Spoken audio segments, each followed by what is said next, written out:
At 2:17 in the morning, a dying soldier was dumped outside Westbrook General Hospital in Columbus like garbage left at the curb. No ambulance, no ID, no explanation.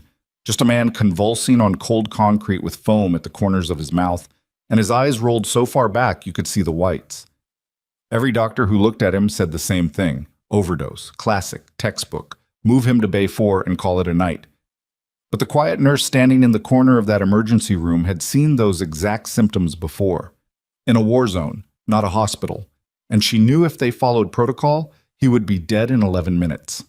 Before this story goes any further, if you're watching this right now, hit that subscribe button and follow along with me to the very end because this one is going to take you somewhere you didn't expect. Drop a like if you're already hooked, and tell me in the comments what city or country you're watching from. I want to see exactly how far this story travels. Now, let's go back to that emergency room. The rain had been coming down sideways since midnight, and the parking lot of Westbrook General smelled like wet asphalt and exhaust, and the particular kind of hopelessness that soaks into a Level 2 trauma center on a Tuesday in late November. Columbus was not having a good night. 3 car accidents on I-70, a domestic call that turned into a stabbing, and a seasonal flu that had packed the waiting room with 62 people who had nowhere better to be. Nurse Nora Voss had been on shift since 6 the previous evening. She was 31 years old, medium height, with the kind of face people forgot the moment they looked away from it.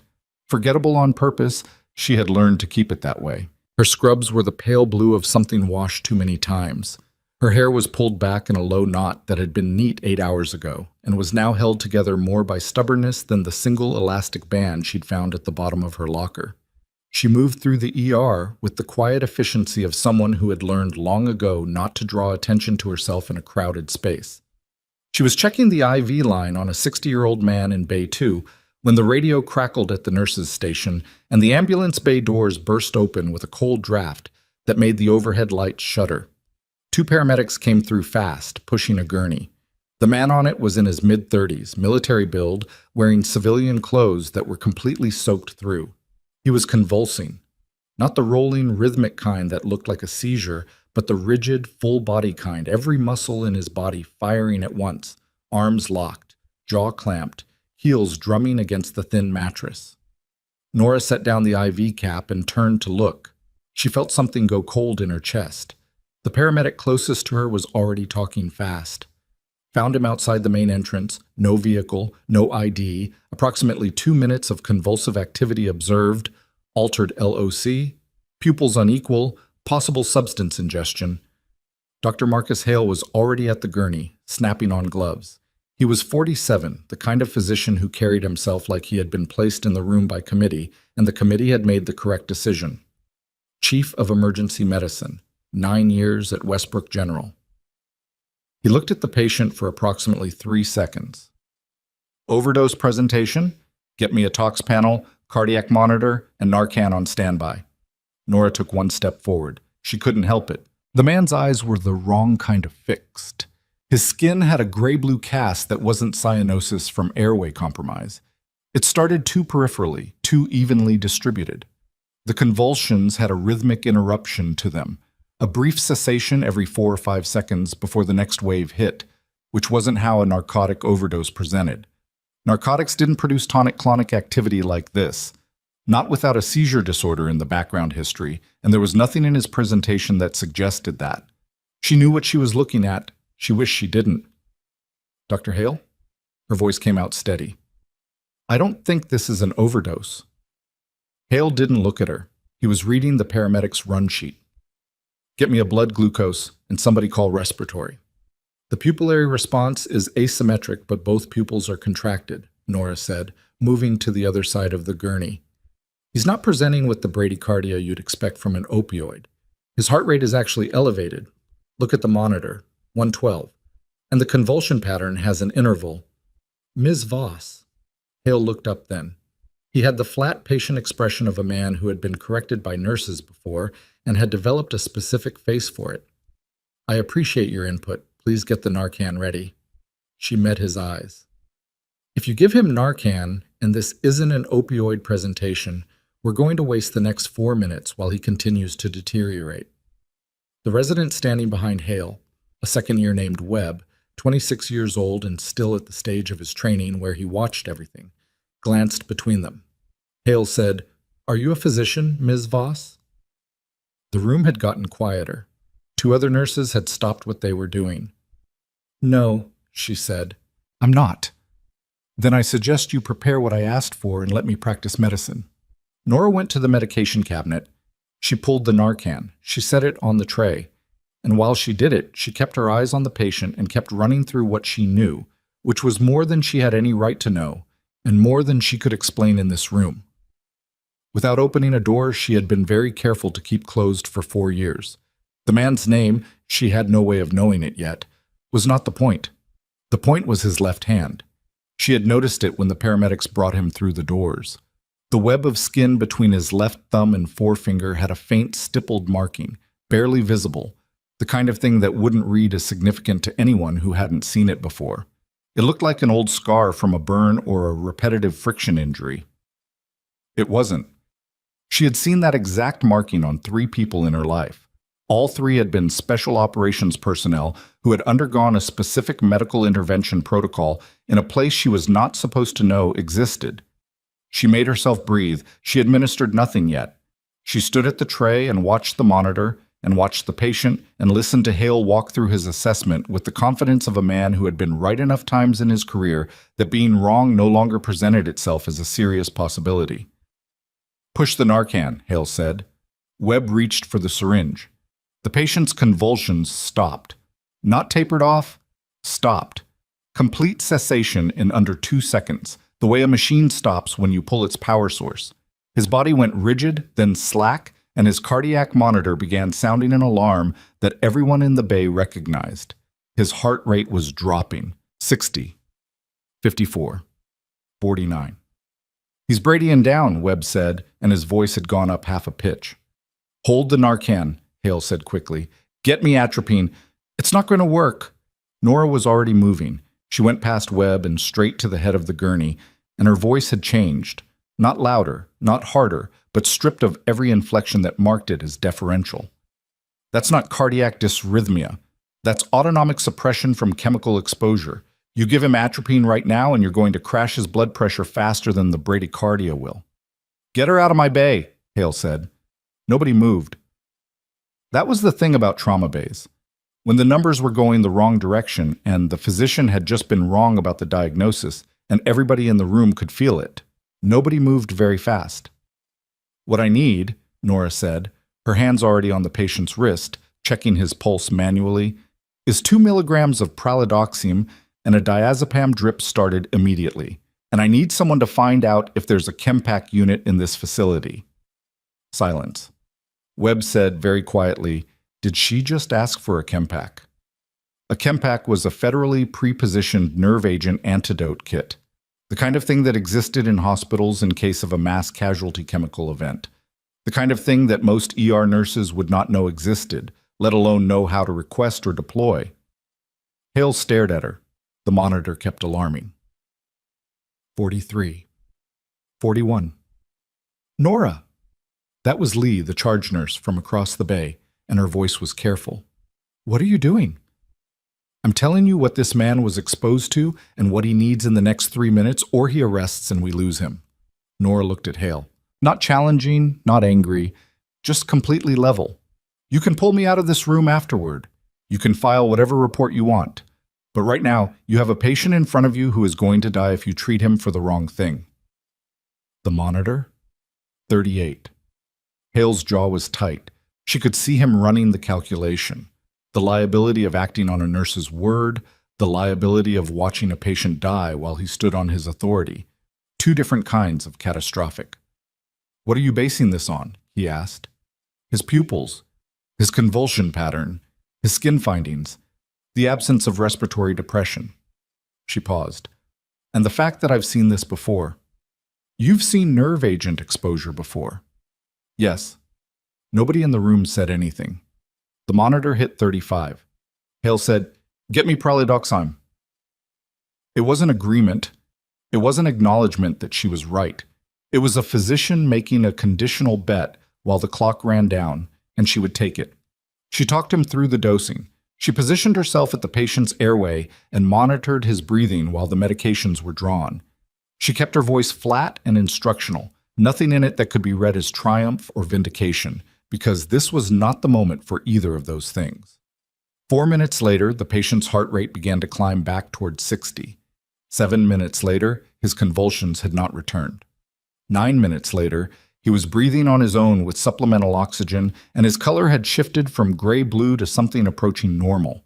Hale stood at the foot of the gurney and looked at the monitor and did not say anything. Webb was very busy writing notes. Lee caught Nora's eye from across the bay and made a small expression that communicated several things simultaneously, most of them variations on what just happened. Nora stripped off her gloves, dropped them in the bin, and went to get a fresh pair. Her hands were steady. She had learned, a long time ago, to keep her hands steady. The night did not slow down after that. It never did. There was a chest pain in Bay 1 who turned out to be a 49-year-old woman having an actual STEMI and not the anxiety attack the triage nurse had initially flagged. And then a pediatric case, 6-year-old, high fever, possible septic presentation, that consumed 30 minutes and correctly consumed them because that was what mattered. Nora moved between cases the way she always did, efficiently and without announcement, and she did not think about the man in Bay 4 more than she could help. Except she did think about him. She thought about the marking on his hand. She thought about the way the chemical exposure had presented. Consistent with organophosphate compound, consistent with weaponized nerve agent, consistent with the kind of deliberate exposure that did not happen by accident. She thought about the fact that nobody had called it in. When she had a moment, she walked to Bay 4 and looked through the glass panel in the door. The man was sedated and stable, lines running, monitor tracking. A single security guard sat outside his door, which was standard for unidentified patients but felt, to her, insufficient. She thought about what it meant that he had been left at the entrance of a hospital in Columbus, Ohio, at 2 a.m. with no identification, wearing civilian clothes over a body that had the muscle distribution and the old scar patterns of someone who had spent years in conditions that civilians did not survive. She thought about who would have left him there instead of calling an ambulance, and she could not arrive at an answer that wasn't bad. She went back to work. At 4 a.m., the ER had reached a temporary plateau, that particular lull in the pre-dawn hours when the acute wave had broken and the next one hadn't yet arrived, and the staff moved slower and spoke quieter, and the overhead lights felt more brutal than they did during the rush. Nora was charting at the nursing station, a cup of coffee at her elbow that had been hot at some point, when Dr. Hale appeared beside her. She didn't look up. "Ms. Voss?" he said. "Dr. Hale." He was quiet for a moment. She kept typing.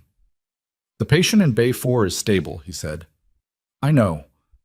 The tox panel came back negative for opioids, positive for an unidentified organophosphate compound." A pause. "The lab flagged it as outside their reference range. They've never seen the specific compound before." She finished the sentence she was typing. "Okay. You want to tell me how a nurse recognized a chemical exposure that our toxicology lab can't identify?" She looked up then. Hale was watching her with an expression she recognized. Not hostile now, but wary. The expression of a man who had a professional framework for understanding the world and had just encountered something that didn't fit inside it. "I've worked in unusual environments," she said. "Unusual environments?" "Yes." He waited for more. She didn't give him more. "There's going to be a report," he said. "You bypassed physician authority in a clinical setting. Regardless of outcome, I'm required to document that." "I understand. Hospital administration is going to want to speak with you in the morning." "Okay." He looked at her for another moment. She kept her face neutral. He walked away. She exhaled slowly, finished her coffee, and went back to the chart. The thing about Nora Voss, the thing that nobody in this building knew, and that she had spent 4 years ensuring nobody would know, was that she was not, in any simple sense, a nurse who had worked in unusual environments. She was a former Army Sergeant First Class, Advanced Medical Special Operations, who had spent 6 years assigned to a unit that did not officially exist, in places that were not officially visited, doing things that were not officially done. She had treated blast injuries in sub-Saharan facilities that had no electricity and no running water and only whatever she carried in the kit on her back. She had recognized chemical exposure in a field environment where the laboratory was her eyes and her training and the 18 seconds she had to make a decision before people died. She had also been court-martialed, not convicted. The charges had been dropped. But the investigation, the proceedings, the 18 months of her life that the process had consumed, all of it had left something behind that did not go away. She had resigned her commission quietly, taken her nursing credentials, which she'd earned during her time in the service, and found a job at a mid-sized hospital in a city she'd never visited before, and she had made herself small. Deliberately, carefully, persistently small. She did not talk about her service. She did not apply for positions above her current pay grade. She showed up, she did her job, she went home. She had a one-bedroom apartment with a futon and a kitchen that she didn't use much, and a neighbor's cat that sometimes sat on her fire escape. She ran 5 miles every morning at 5:30 because her body required it, and because the hour before dawn was the only time the city was quiet enough that she could think without noise. She had 2 friends from the service whom she spoke to rarely, and she didn't date, and she hadn't taken a vacation in 4 years, and she told herself she didn't miss the work. She had not, until tonight, been in a situation where the work had found her. The patient in Bay 4 had been exposed to a compound she had encountered precisely once before. In a classified incident report that she had read under a security clearance, she technically no longer held. The compound didn't have a commercial name. It had a designation, a string of letters and numbers, and its signature presentation was distinctive enough that once you had seen it, you did not mistake it for something else. She thought about calling someone. She didn't have a someone to call, not anymore. She thought about flagging the compound to the CDC, which was protocol for an unidentified biological or chemical agent. She would do that. She would do it properly, through the right channels, first thing in the morning. She pulled up the reporting interface on the workstation and started filling out the initial form. At 4:47 a.m., she heard a sound from down the hall. It was not a loud sound. It was the particular sound of a person who was trying not to make sound, a slight catch of breath, a controlled exhale, the specific acoustic signature of someone who was conscious and oriented and attempting not to be detected. It came from Bay 4. She was on her feet before she'd consciously decided to move. She told herself it was clinical instinct. The patient might be in distress, might have pulled a line, might be deteriorating. She did not let herself think about the other possibilities because thinking about them would slow her down. She pushed the door open. The security guard was still in his chair outside. He hadn't moved, which meant the sound hadn't been loud enough to reach the hallway, which meant it had been very controlled. Inside, the man in the bed was awake. Not groggy, not confused. Awake in the specific way that people are awake when they have trained themselves to come out of sedation faster than they should be able to, which was a skill she recognized because she had it herself. His eyes found her immediately, and they were not the eyes of a man who was disoriented. She pulled the door closed behind her, quietly. He watched her. She said nothing for a moment. She checked the monitor. His vitals were holding, heart rate 68, oxygen sat 96%. Better than it should have been for someone with his exposure level 4 hours ago, which told her something about his baseline physical condition. "You're going to want to pull that IV," she said, keeping her voice very low. "But don't. You've still got the antidote running and you need another 2 hours on it minimum." His eyes tracked to the IV line, back to her. "You knew what it was," he said. His voice was rough from the intubation attempt that hadn't happened. No, that wasn't right. She hadn't intubated him, so the roughness was the compound itself, the airway irritation. The doctors didn't. No. How? "I've worked with it before." Something shifted in his expression. Not surprise. Something more specific than surprise. A rapid reassessment of the situation, she would guess, based on new data. "Who are you?" he asked. She considered him. He was probably 36, 37, the kind of face that had lived outside in difficult weather for extended periods. There was a healed fracture along his orbital rim that had been set well. Military medical, she'd guess, or someone equally competent. His right hand, the one not connected to the IV, lay flat and relaxed on the blanket, which was a choice she knew, because a person whose right hand was their weapon hand did not let it lie relaxed in an unfamiliar environment unless they were making a deliberate decision to appear non-threatening. She appreciated the consideration. "A nurse," she said. He almost smiled. "Try again." She looked at him for a long moment. She had been careful for 4 years. She had been so careful. She had kept the door closed and the history buried and the instincts suppressed until they felt like something that had happened to someone else. And then this man had arrived at her hospital at 2 in the morning with a chemical signature that she recognized, and she had done the things she wasn't supposed to do, and now she was standing in his room at 4:47 a.m. having a conversation that she could not unhave. "Get some rest," she said. "We can talk when you're stronger." He shifted against the pillow, a small movement, and she saw him register the cost of it. The compound would have left his muscles brutalized, every nerve ending still raw. He absorbed the pain without expression. "It's not safe here," he said. "You're stable." "That's not what I said." She looked at him. "How many entrances does this floor have?" he asked. She felt the cold thing in her chest again, the thing that had arrived when she'd first seen him on the gurney. 3, plus the ambulance bay. Security cameras. On the main corridor, the nurses' station, the stairwells, not inside patient rooms. He was quiet for a moment, processing. She could see him doing it, could see the particular quality of stillness that came over someone who was running through a tactical problem while managing physical pain and the residual effects of a chemical agent. "They're going to come here," he said. "Who?" He looked at her with those awake, assessing eyes. "The people who put me outside your door," he said. She held very still. "They didn't expect me to survive the exposure," he continued. "When they realized I did..." He stopped. His face changed, a very slight tightening around the eyes, a controlled catch of breath that she recognized as someone riding a wave of pain without letting it crest. "You need to rest," she said again. "I need you to listen." His voice had gone quieter, which made it more urgent, not less. "There's a..." The door opened. Nora turned. Dr. Hale stood in the doorway, and behind him was a man she had never seen before. Mid-40s, dark jacket, the particular flat-footed way of standing that she associated with people who carried weapons and spent a lot of time waiting. Behind that man was a second one, and both of them were looking at her with the specific attention of people who had just found something they were looking for.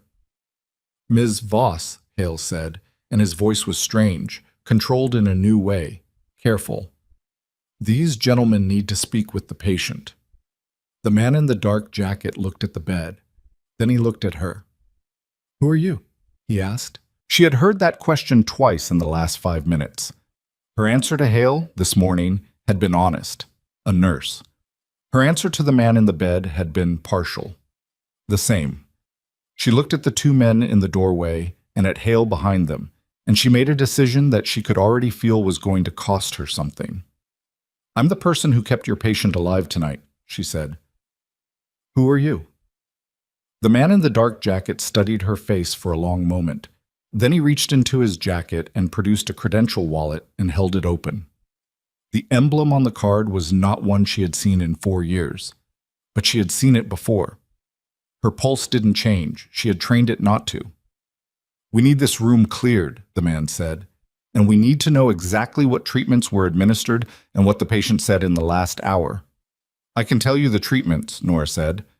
"As for what he said, you'll want to ask him yourself." She moved toward the door. The men stepped aside to let her through. Behind her, she heard the patient's voice, still rough, still controlled. "Voss," he said. She stopped. "Don't go far." She walked out into the hallway. The door closed behind her. The security guard was looking at her with the uncertain expression of a man who had just been superseded by someone above his pay grade and wasn't sure what his role was now. Nora went to the nurse's station and sat down and stared at her chart without reading it. "Don't go far." He knew her name. She hadn't told him her name. She thought about that. She thought about the credential wallet. She thought about the compound in his system and the way he had assessed the room and the specific thing he had started to say before Hale opened the door. "There's a..." She pulled up the CDC reporting interface again. Her hands were on the keyboard. She did not type. She sat there in the fluorescent quiet of a hospital ER at 5 in the morning and she felt the door she had kept closed for 4 years swinging open on its own weight.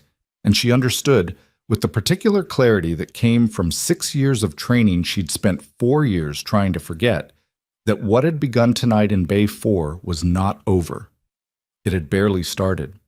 She sat there in the fluorescent quiet of a hospital ER at 5 in the morning, and she felt the door she had kept closed for 4 years swinging open on its own weight.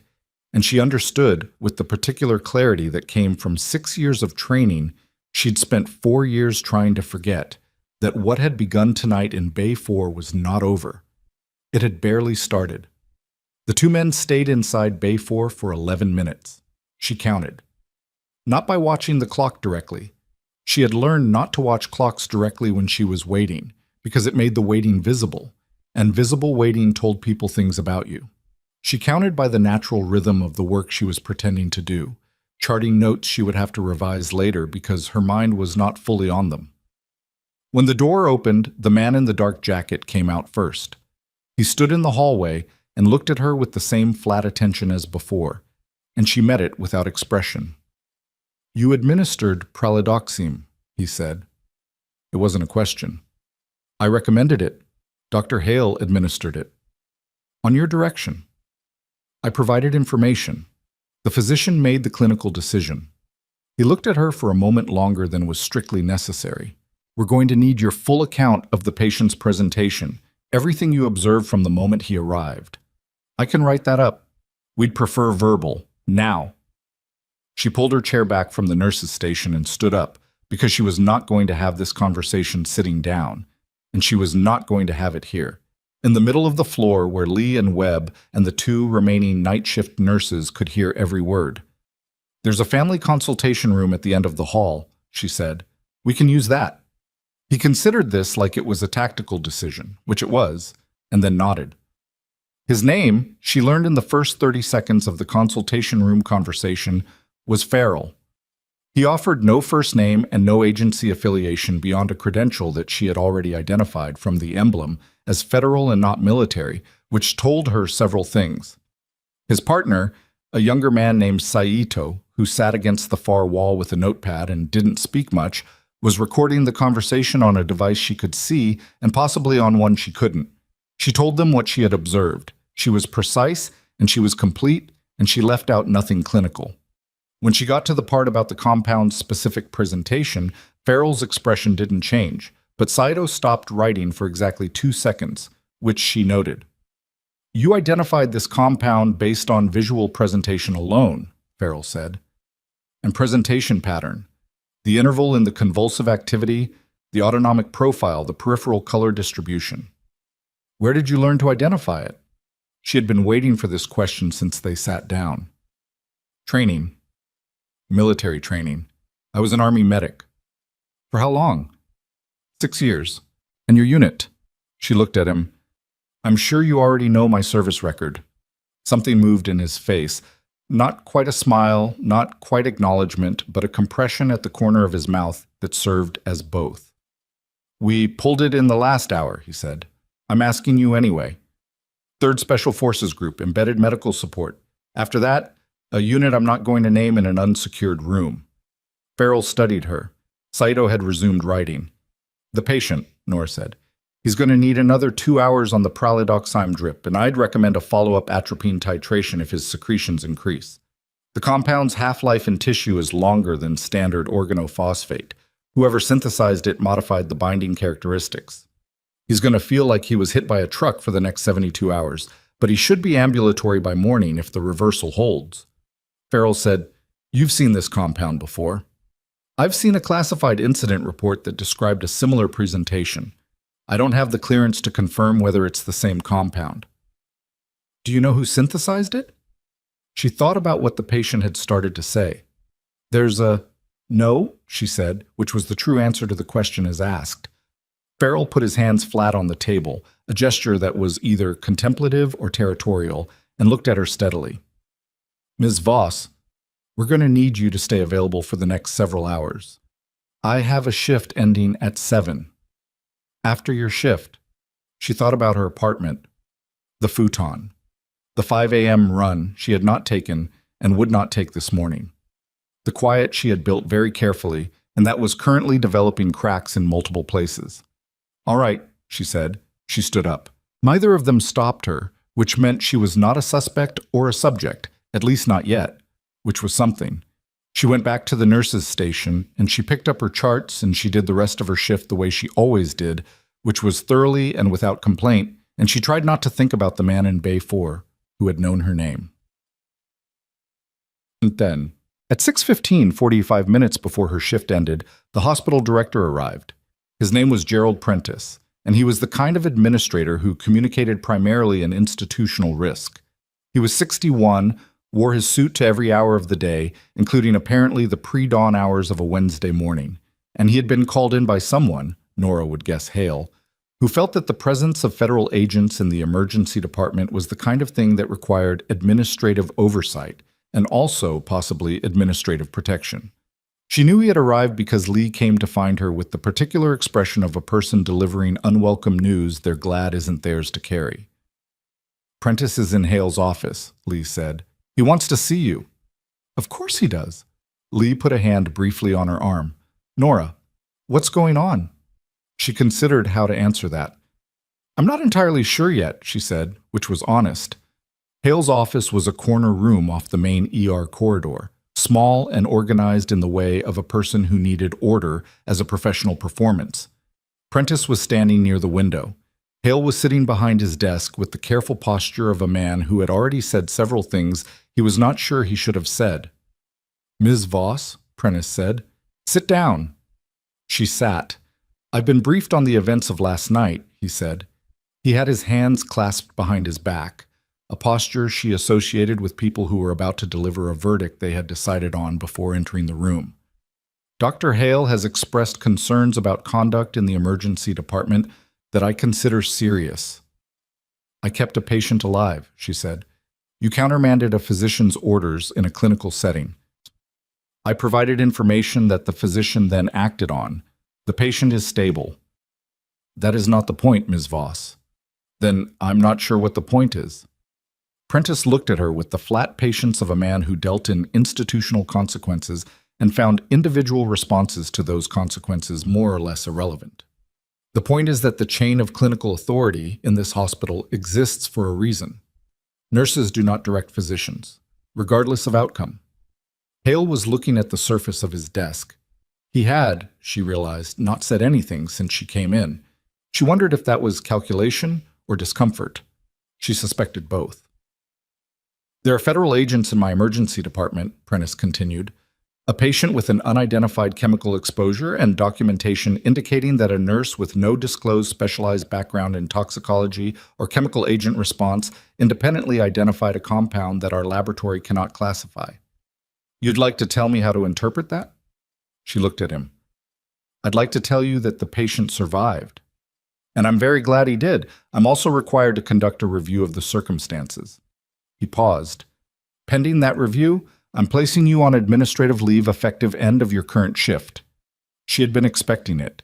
She had been expecting it since the moment she pushed the door to Bay 4 open and saw the man on the gurney, because that was how it worked. The correct decision and the institutional consequence were not mutually exclusive, and in her experience they frequently arrived together.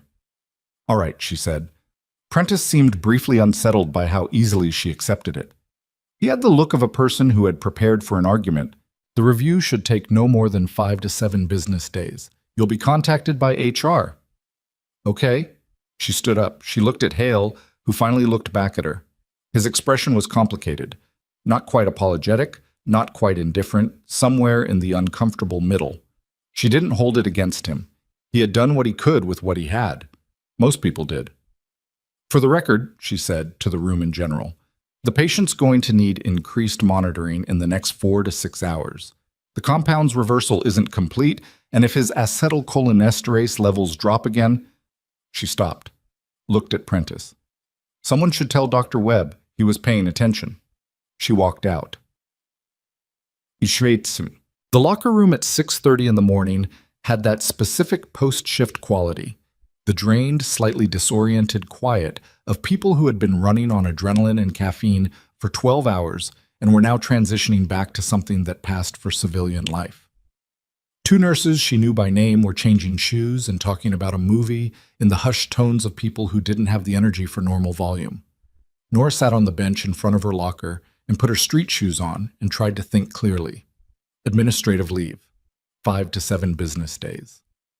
The review would find nothing procedurally wrong with her clinical judgment because the patient was alive and the standard of care she had recommended was defensible, so more than defensible, it was correct. But the review was not really about clinical judgment, and she knew it. The review was about the federal agents in the ER and the compound that the lab couldn't classify, and the question of who Nora Voss actually was, which was a question that had more complicated answers than her employee file suggested. She thought about Farrell and his flat eyes and his credential wallet and the 11 minutes he had spent in Bay 4 with a man who had known her name. She thought about, She put her bag over her shoulder and walked out. In the main corridor, she nearly ran into Saito, who was apparently very good at appearing in places without announcing himself. "Ms. Voss," he said, "Agent Farrell would like a word before you leave. I've been placed on administrative leave. I'm leaving." He's aware. "This isn't about the hospital." She looked at him. He was younger than she'd initially registered. Maybe 28, 29, with the careful posture of someone who was still performing competence rather than wearing it naturally. She didn't hold that against him either. Everyone started somewhere. "Where is he?" she asked. He led her, not to the consultation room this time, but to a small office near the ambulance bay that she recognized as belonging to the hospital's security coordinator, who was apparently not using it this morning. Farrell was standing, which seemed to be his default position. There was a tablet on the desk with an image on the screen that she could see from the doorway. "Close the door," Farrell said. Saito stepped outside and did. Nora looked at the image on the tablet. It was a still frame from a security camera. Exterior, the angle suggesting the camera above the main ambulance entrance. Timestamp read 2:04 a.m. A dark SUV, no plates visible. Angled so the plate was deliberately positioned away from the camera. Two figures moving quickly from the vehicle toward the hospital entrance. Between them, barely upright, the patient. She could identify him by the civilian jacket, the height, the way his body moved even under chemical compromise. "This is from 45 minutes before he was found," Farrell said. She studied the image. The two figures flanking him were dressed similarly, dark clothing, nothing identifying. The angle was bad, but there was something in the way they moved. "They knew where the camera was," she said. "Yes." "They positioned the vehicle deliberately." "Yes." "So they wanted him found, but they didn't want to be identified doing it." Farrell looked at her with that flat, attentive expression. That's one interpretation. She thought about that. Someone had known this man was exposed. Someone had decided not to let him die in an unknown location and had instead brought him to a hospital, a specific hospital, she thought, not just the nearest one. Westbrook General was not the nearest trauma center to the highway routes coming into Columbus from the north or west. St. Anselm's was closer by 4 miles. "Why this hospital?" she asked. Farrell didn't answer immediately. He took the tablet and swiped to the next image. It was a personnel photograph, her own, the kind on an employee ID badge taken at hire, slightly unflattering in the way of all institutional photographs. She kept her face neutral with the ease of long practice. "Someone directed them here," she said. "That's what we're trying to establish." She thought about what that meant. Someone had known she was here. Someone who knew what she could do and who knew this patient would need it had made a decision to bring him to the hospital where she worked, which meant the exposure had not been an uncontrolled accident, which meant whoever was behind it had access to information about her location and her skills that she had spent 4 years making difficult to find, which meant someone in a network she had left, or thought she had left, was still paying attention. "Who is he?" she asked. "The patient." Farrell set the tablet down. "That's classified. His condition is my clinical responsibility for another 22 hours of monitoring minimum. Give me something." A pause. Farrell made a decision she could see him making. "His name is Reeves. He's been undercover for 14 months. She processed that. 14 months was a long time. 14 months meant deep cover, which meant a legend, a false identity, which meant a support structure, which meant someone above Reeves in the chain of command who knew where he was. The exposure, she said. Was it from his target or from his own people? Farrell's expression didn't change, which was itself an answer. How long do you need him stable enough to debrief? She asked. We needed it 2 hours ago. She picked up her bag. Then you should have let me keep monitoring him instead of walking me into Prentice's office. That wasn't my call. Hale called Prentice. Yes. She thought about the look on Hale's face when she'd walked out of his office. The complicated middle expression. She thought about administrative leave and 5 to 7 business days and the review that would find nothing wrong with her clinical judgment. I can come back to check his levels before noon, she said. You're on leave. I'm a nurse. He's a patient with a chemical exposure whose reversal I administered. I have a clinical obligation that supersedes administrative scheduling. Farrell looked at her for a long moment. She got the impression he was someone who thought carefully before he spoke, and that this was a considered trait rather than a natural one. I'll make some calls, he said. She left the security office and walked through the ambulance bay and out into the morning. It was just past 7 a.m., and the sky was the pale, washed-out gray of a November day that had not decided yet whether it was going to commit to anything. The rain had stopped at some point while she was inside. The parking lot was wet and bright with reflected light and smelled like exhaust in early winter. She sat in her car for a moment without starting it. Reeves had been about to tell her something. Whatever it was, it had been interrupted by Hale and Farrell's arrival, and she had not been back in the room since. Farrell had debriefed him in those 11 minutes, but Reeves had been in the early stages of his reversal, working through significant neurological impairment, and whatever he'd produced in 11 minutes had been, at best, incomplete. The look on Farrell's face since then had been the look of a man working with insufficient information. She started the car and pulled out of the parking lot and drove toward her apartment, and she thought about the modified binding characteristics of the compound in Reeves's system, and she thought about what kind of facility would have the capacity to synthesize a modified organophosphate at that level of specificity, and the number of answers she arrived at was very small. She did not sleep when she got home. She had known she wouldn't. She ran instead, even though it was 2 hours later than her usual time, and the neighborhood was populated now with dog walkers and delivery trucks, and a woman across the street who was always arranging and rearranging the same 4 planters on her porch with the focused intention of a person solving a serious problem. Nora ran 5 miles, and then she ran a 6th because her body still had adrenaline in it that needed somewhere to go. And when she came back, she stood in the shower until the water ran cold, and then she sat at her kitchen table with a glass of water and thought. The compound that had been used on Reeves was not commercially available. It was not something that could be assembled from publicly accessible precursors without significant chemical infrastructure. The modification to the binding characteristics, the thing that made it last longer in the tissue, that made its signature presentation interval-based rather than sustained, required a level of precision synthesis that put it well outside anything a non-state actor could produce without serious backing. That was the part she hadn't said to Farrell, not because she was protecting anyone, because she didn't know yet who needed to hear it. At 11:45, her phone rang. She did not recognize the number. It was a Columbus area code, which meant nothing. She answered anyway because she had been waiting, though she hadn't admitted that to herself yet, for something to ring. Voss? Not a question. The voice was rough still, and she could hear the effort it was costing him to sustain normal speech pattern. Reeves. You shouldn't be on a phone, she said. Farrell's people swept the room. I have about 4 minutes before someone checks. 4 minutes for what? I need you to hear something. A pause that was not hesitation.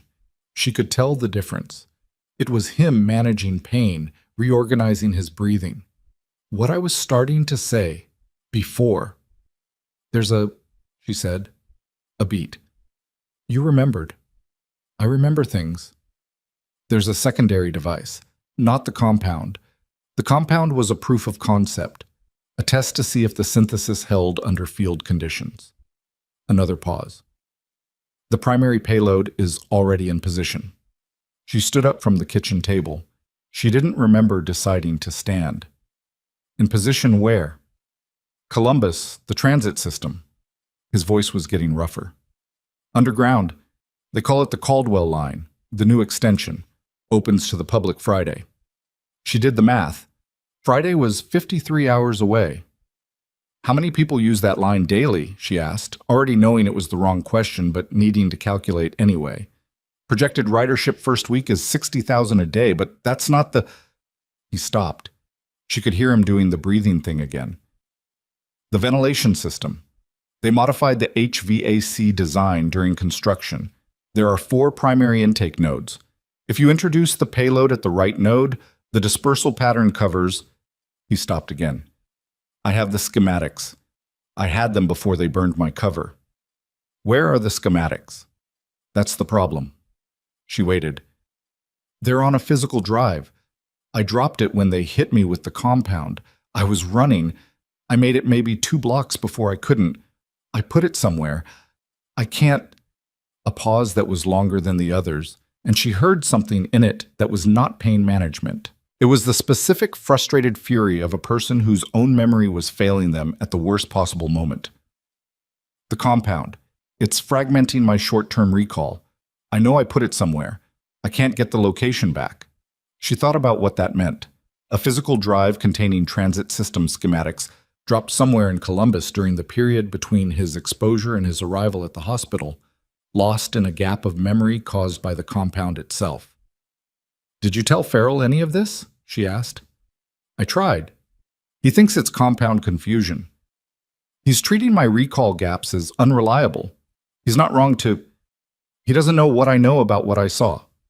She thought about Farrell and his 11 minutes and his flat expression and the calculation she had read in his face since. Nora. His voice had gone quiet in a new way. He never used her first name before, and she didn't know when he had learned it, and it didn't matter. There are people inside this operation, not mine. The other side. People who know the hospital layout, who knew where I'd be taken, who know about you. I've gathered that. They're going to find out I survived. Maybe they already have. When they do, a sound on his end, indistinct. Someone in the corridor outside his room. Find the drive, he said. 2 blocks. Northeast, I think. From where they found me. There was a building under construction. A scaffolding. The line went dead. She stood in her kitchen holding the phone, the water glass still on the table where she'd left it, the November light coming through the window over the sink at the particular low angle of midday in late autumn. A secondary device. 60,000 people. Friday. She put her phone in her pocket and looked at her running shoes, still damp from the morning, sitting by the door. 2 blocks northeast of Westbrook General, a building under construction. Scaffolding. She pulled up the map on her phone. Westbrook General sat on the corner of Marshfield and Decatur. Northeast 2 blocks would put her somewhere around the intersection of Decatur and Ellison, where she vaguely recalled, from the route she ran most mornings, the same route she had run for 4 years, the route she knew as well as she knew anything.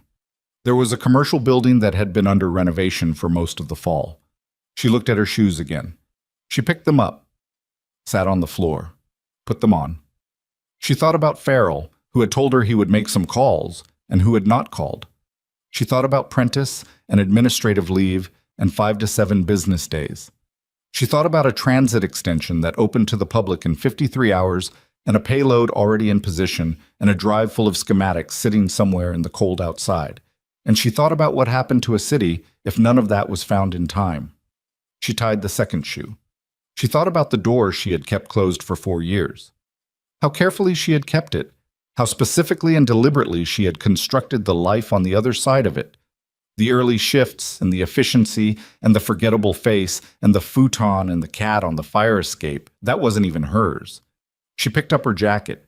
She went to the back of her closet and moved the boxes stacked in the corner and lifted the board she had loosened within the first week of moving in, because some habits couldn't be undone. The space beneath it was small and dry.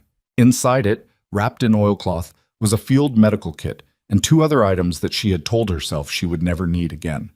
She took one of the other items. She didn't take the second. She put the board back and pushed the boxes over it and put her jacket on and left the apartment and went down the stairs to the street. Outside, the November air was sharp and damp and smelled like the city gearing up for another day. and she turned northeast and started walking, and she did not look back at the building behind her.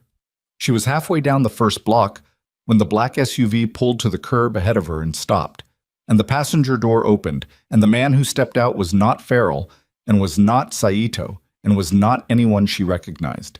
He looked at her with the specific attention of someone who had been waiting for her to leave the building.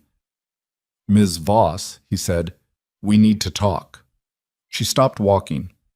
She assessed distance to the vehicle, number of occupants she could see through the glass, the angle of his stance, the fact that his right hand was at his side and not in his jacket. "About what?" she said. He smiled. It was the kind of smile that communicated that they both already knew the answer to that question, and that the question had only been asked to confirm that she was paying attention. "About what Reeves told you on the phone," he said, "and about the fact that you're walking in the wrong direction." "About what Reeves told you on the phone," he said, "and about the fact that you're walking in the wrong direction." She did not move. She ran the numbers the way she had been trained to run them. Not a conscious calculation so much as a reflex that had become indistinguishable from instinct after enough years. The man was approximately 6 feet, solid build, the posture of someone with combat training, right hand loose at his side, which was either genuine non-threat or a very good performance of one. The SUV had tinted rear windows. She could make out a driver and possibly a second figure in the back, but couldn't confirm. 2 to 3 against 1, open street, mid-morning foot traffic, 2 people with dogs visible on the far side of the block. Not ideal for anyone who wanted to keep this quiet, which meant either they didn't care about keeping it quiet, or they were betting she did. "I don't know who you are," she said. "I know." He reached into his jacket, slowly, deliberately, projecting the movement, and produced a credential wallet. Not the same emblem as Farrell's. Different agency, or different division of the same one. "Agent Dolan, DHS Investigations.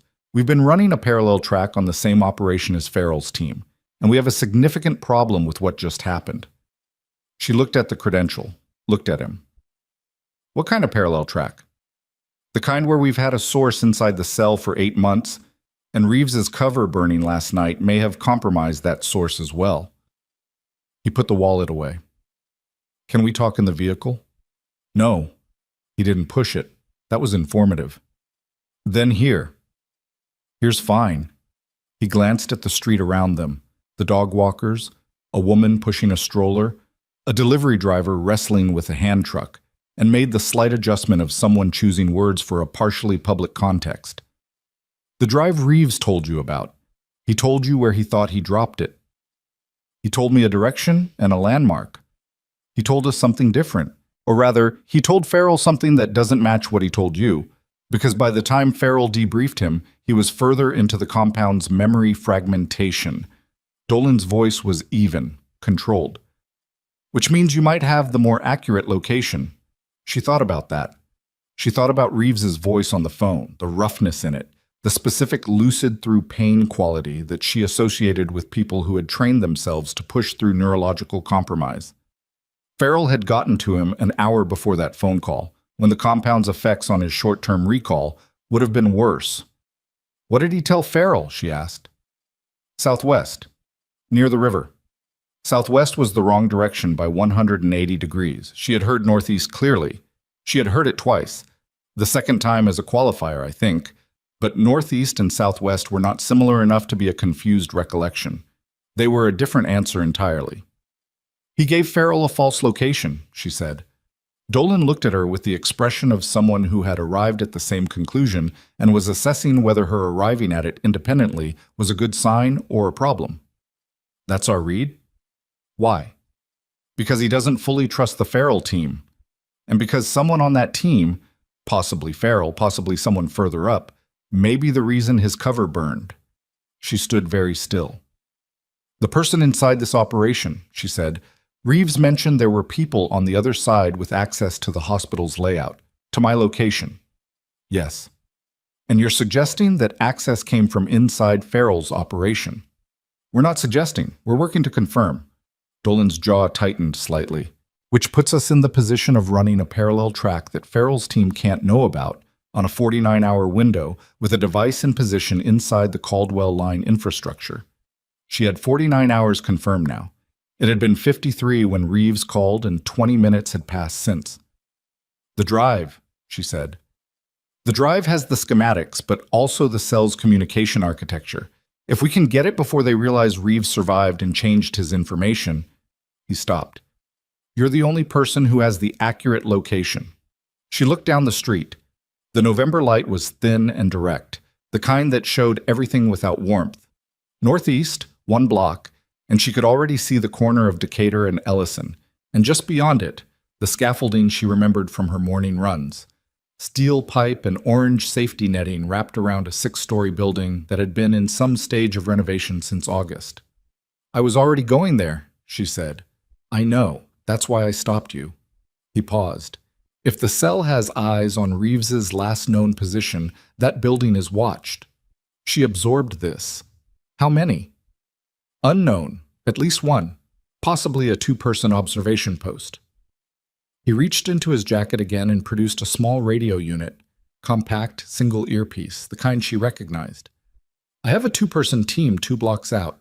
I need someone who can move through that site without looking like they're running an op." She understood what he was saying. A DHS agent approaching a watched building was a different visual signature than a woman in civilian clothes who ran that block regularly. "If I find it," she said, "it goes to you, not Farrell." "Yes. And you can keep Farrell's team off my back long enough to do this." "For a window. Farrell's going to know you left the building. He'll have eyes on your address." She thought about the SUV that had been waiting when she walked out. Dolan had been there first, which meant either he was faster than Farrell or he had been positioned there before she decided to leave, which raised its own questions. She decided to hold those questions for a moment. "What does the drive look like?" she asked. 16mm metal housing, dark gray, roughly the size of a lighter. Should have a yellow mark on one end. Field identification code. She put her hand out for the radio unit. He gave it to her. No. She walked northeast, and she walked the way she always walked that block. Even pace, hands in her jacket pockets, nothing in her movement that said she was looking for anything. She passed a dry cleaner and a bodega and a parking structure whose attendant booth was empty at this hour. And she came around the corner onto Ellison, and the renovation building was directly ahead of her. It was 6 stories of pre-war brick with its windows boarded on the lower 3 floors and scaffolding wrapped around the eastern and northern faces. The sidewalk in front of it was partially blocked by construction fencing, the orange mesh kind, zip-tied to metal stakes, and a plywood hoarding that had been up long enough to accumulate a significant layer of stickers and spray paint. She didn't look at the building. She looked at the street. There was a car parked at the curb across from the building that had been there long enough for 2 parking tickets to accumulate under its wiper blade. That was a detail. Parking enforcement in this neighborhood ran at 8 a.m. and noon. 2 tickets meant the car had been there since before 8, through the noon run, which meant it had been sitting there for at minimum 4 hours, which meant it was either abandoned or occupied by someone who was not going anywhere. The windows were fogged slightly on the inside, which meant occupied, and recently. She kept walking. She went past the building, past the car, around the far corner, and she pressed the transmit button on the radio unit once, which was the signal Dolan had told her meant, "I see a problem." His voice came through the earpiece, quiet and immediate. "1 vehicle, silver sedan, driver's side. We see it." 2 tickets, she said, barely moving her lips. "At least 4 hours stationary." "Copy. We're going to draw them out.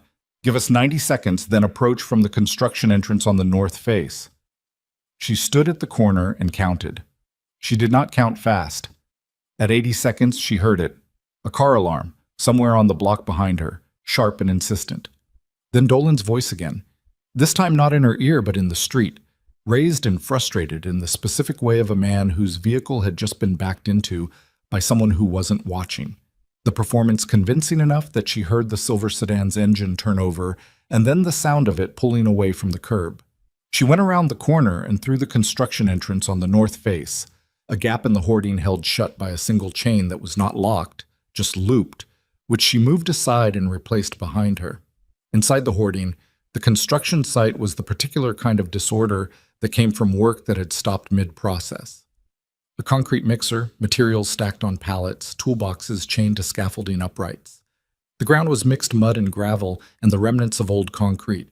The building's northern entrance had a door propped open by a cinder block. Reeves had said scaffolding. He had said northeast and scaffolding, and she had filled in the rest from her own knowledge of the block. But now that she was here, she understood the problem. The scaffolding ran the full eastern and northern faces, which was probably 100 feet of metal framework at ground level, with 6 floors above it, and the drive was the size of a lighter. She thought about a man running 2 blocks from a hospital in the early morning with chemical agents shutting down his autonomic nervous system piece by piece, trying to secure a piece of intelligence before he lost the ability to make decisions. He wouldn't have had time to climb. He would have been losing motor control.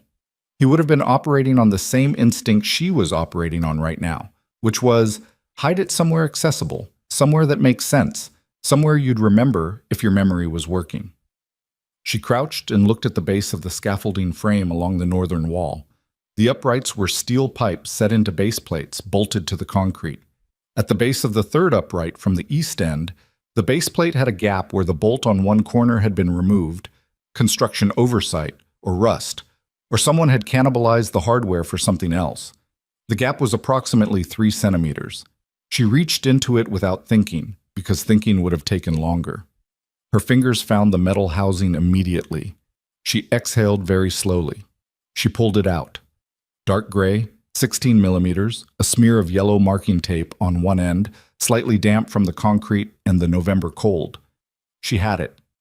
She pressed transmit once. "Confirmed," Dolan said in her ear. "Exit the way you came. My people are—" The door propped open by the cinder block swung inward. Hard. The man who came through it was not Dolan's people. She knew this within the first half second. The angle of entry, the speed, the way he'd timed it to catch her while she was crouched and not fully upright.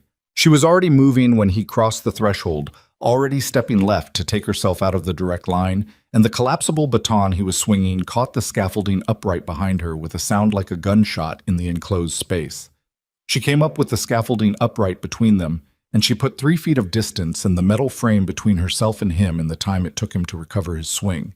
He was big, not as tall as Reeves, but wider, and the way he moved suggested training.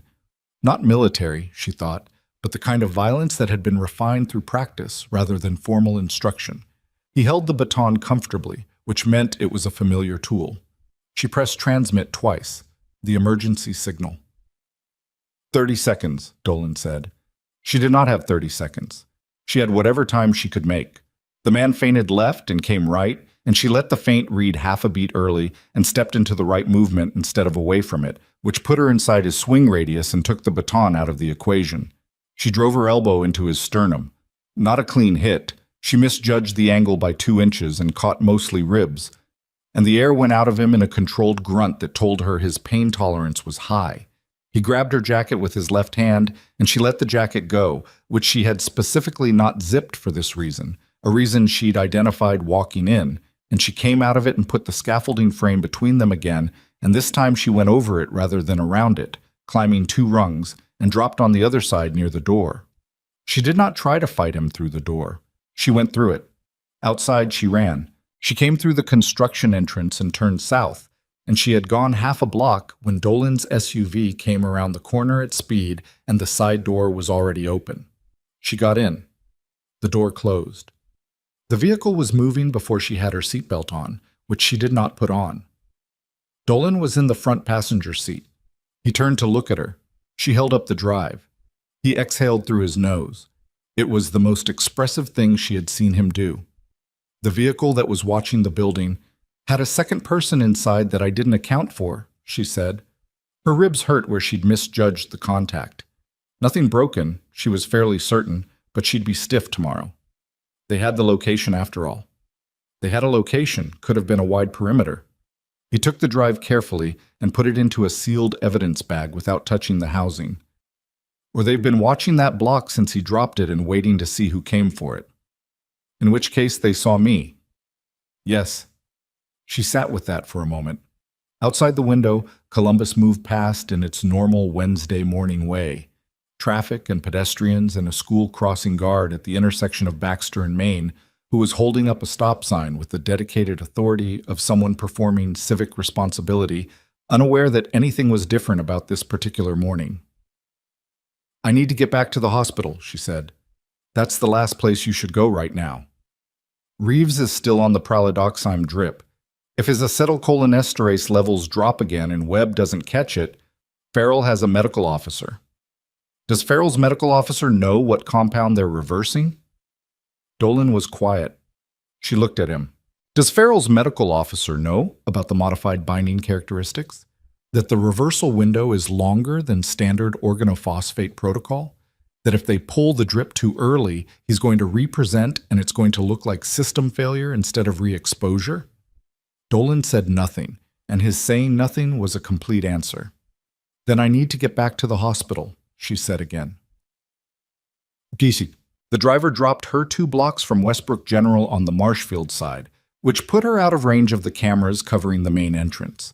Dolan had spent the drive making calls she could only hear one side of, and the result, as far as she could piece it together, was that Farrell's team did not currently know her precise location, and that the SUV that had been watching her building was one of 3 vehicles in what appeared to be a cell surveillance operation that Dolan's team was now actively moving to contain. She was not comforted by any of this. Containment at speed with incomplete information was the operational equivalent of chasing a leak in a pressurized system with your hands. You covered one place and something else gave. She came in through the staff entrance on the east side, which required her ID badge, which she technically still had because administrative leave did not include surrendering your access credentials until the formal HR process completed, and the system either hadn't been updated or Prentice hadn't thought to flag it. The badge reader beeped green. She went up the back stairs to the second floor where the longer-term observation rooms were, which was where Reeves would have been moved from the ER bay. She was right.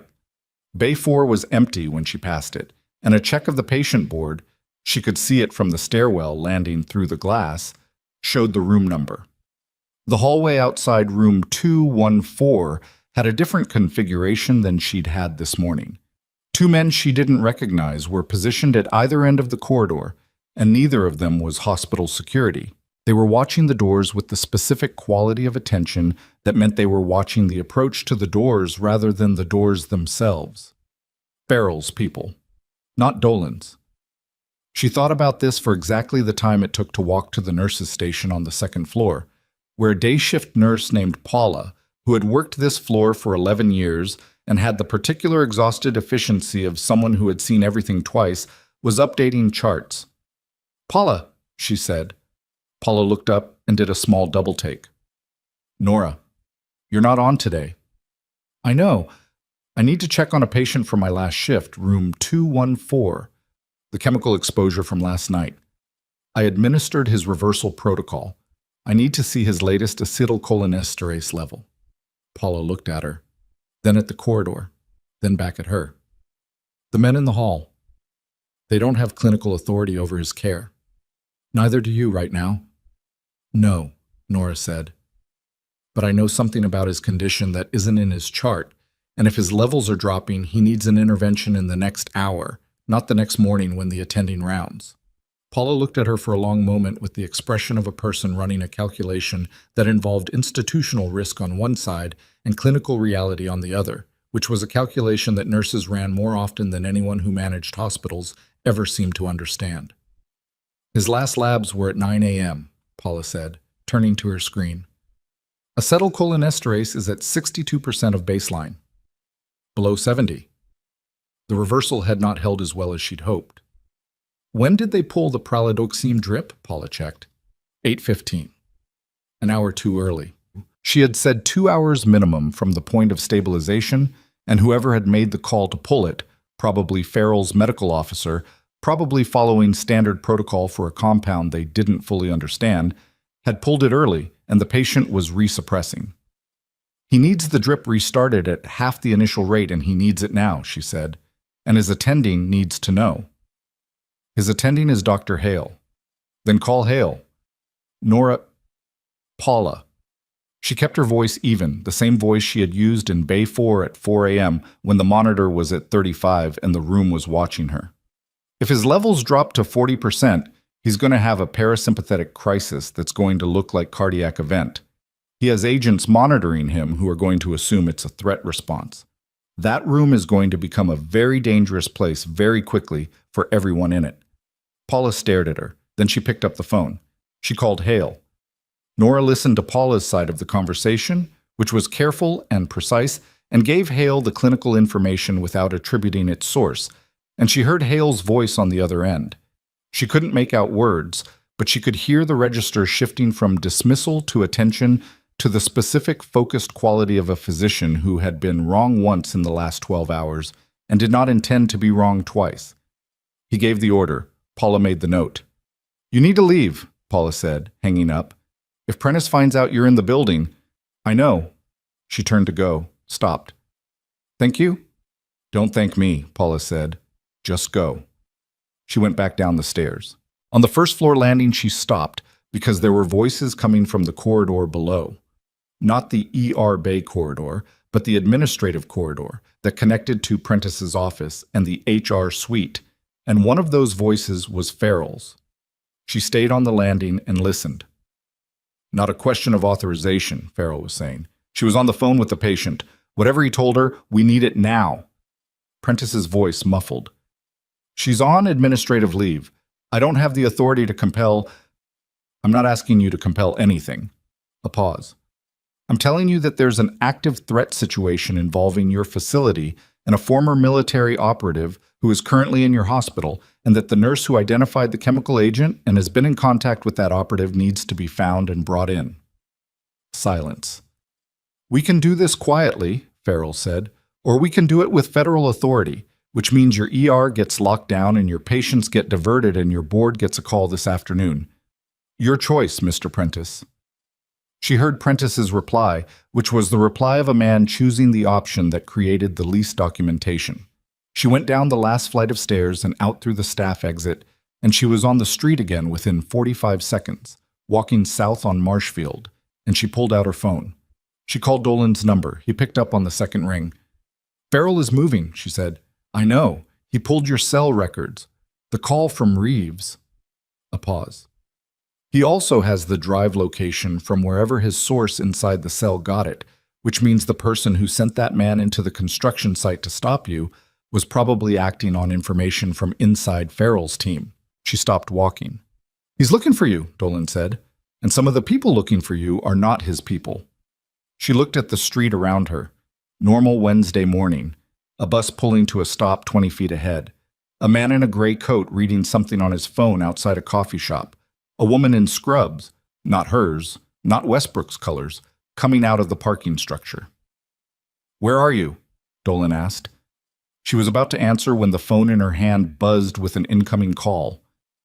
Unknown number, different area code than the last one. She looked at it. She put Dolan on hold and switched to the incoming call. Static. Then a voice that was not Reeves, older, clipped, the specific verbal economy of someone who measured words by operational necessity. "Voss, don't respond. Just listen. The drive you recovered has a tracker on it. It was built into the housing when the cell manufactured it. They wanted Reeves to hide it. They wanted it found." A pause. "Dolan knows this. He's known since he handed you the unit description." She stood absolutely still. "The drive is bait. The schematics on it are real but incomplete. The real payload location is not on the Caldwell line." Another pause. "You need to find Reeves. Not his room in that hospital. He's not there anymore." The call ended. She stood on Marshfield Street with two phones in her hands, and a bus pulling away from the curb ahead of her, and the city moving normally around her, and she looked at the phone with Dolan's voice still coming through it, faint and patient. "Voss? Voss, are you there?" She thought about the man outside her apartment this morning who had said she was walking in the wrong direction. She thought about a drive that had been exactly where she'd been told it would be, found in exactly the time she'd been told to expect. She thought about Reeves, who had given Farrell a false location and called her with a true one, which meant he had anticipated Farrell would have him debriefed and had prepared two different answers, which meant the trust problem was not new information to him. And she thought about the voice on the second call, which she had recognized, barely, at the edge of recognition, in the timbre and the cadence, as someone she had heard speak exactly twice in her life, in a classified briefing in a building she was not supposed to have entered 4 years ago. She raised the first phone to her ear. "Dolan?" she said. "Still here," he said. "The drive has a tracker in it," she said. "You knew." Silence. 2 seconds. 3. "Where's Reeves?" she asked.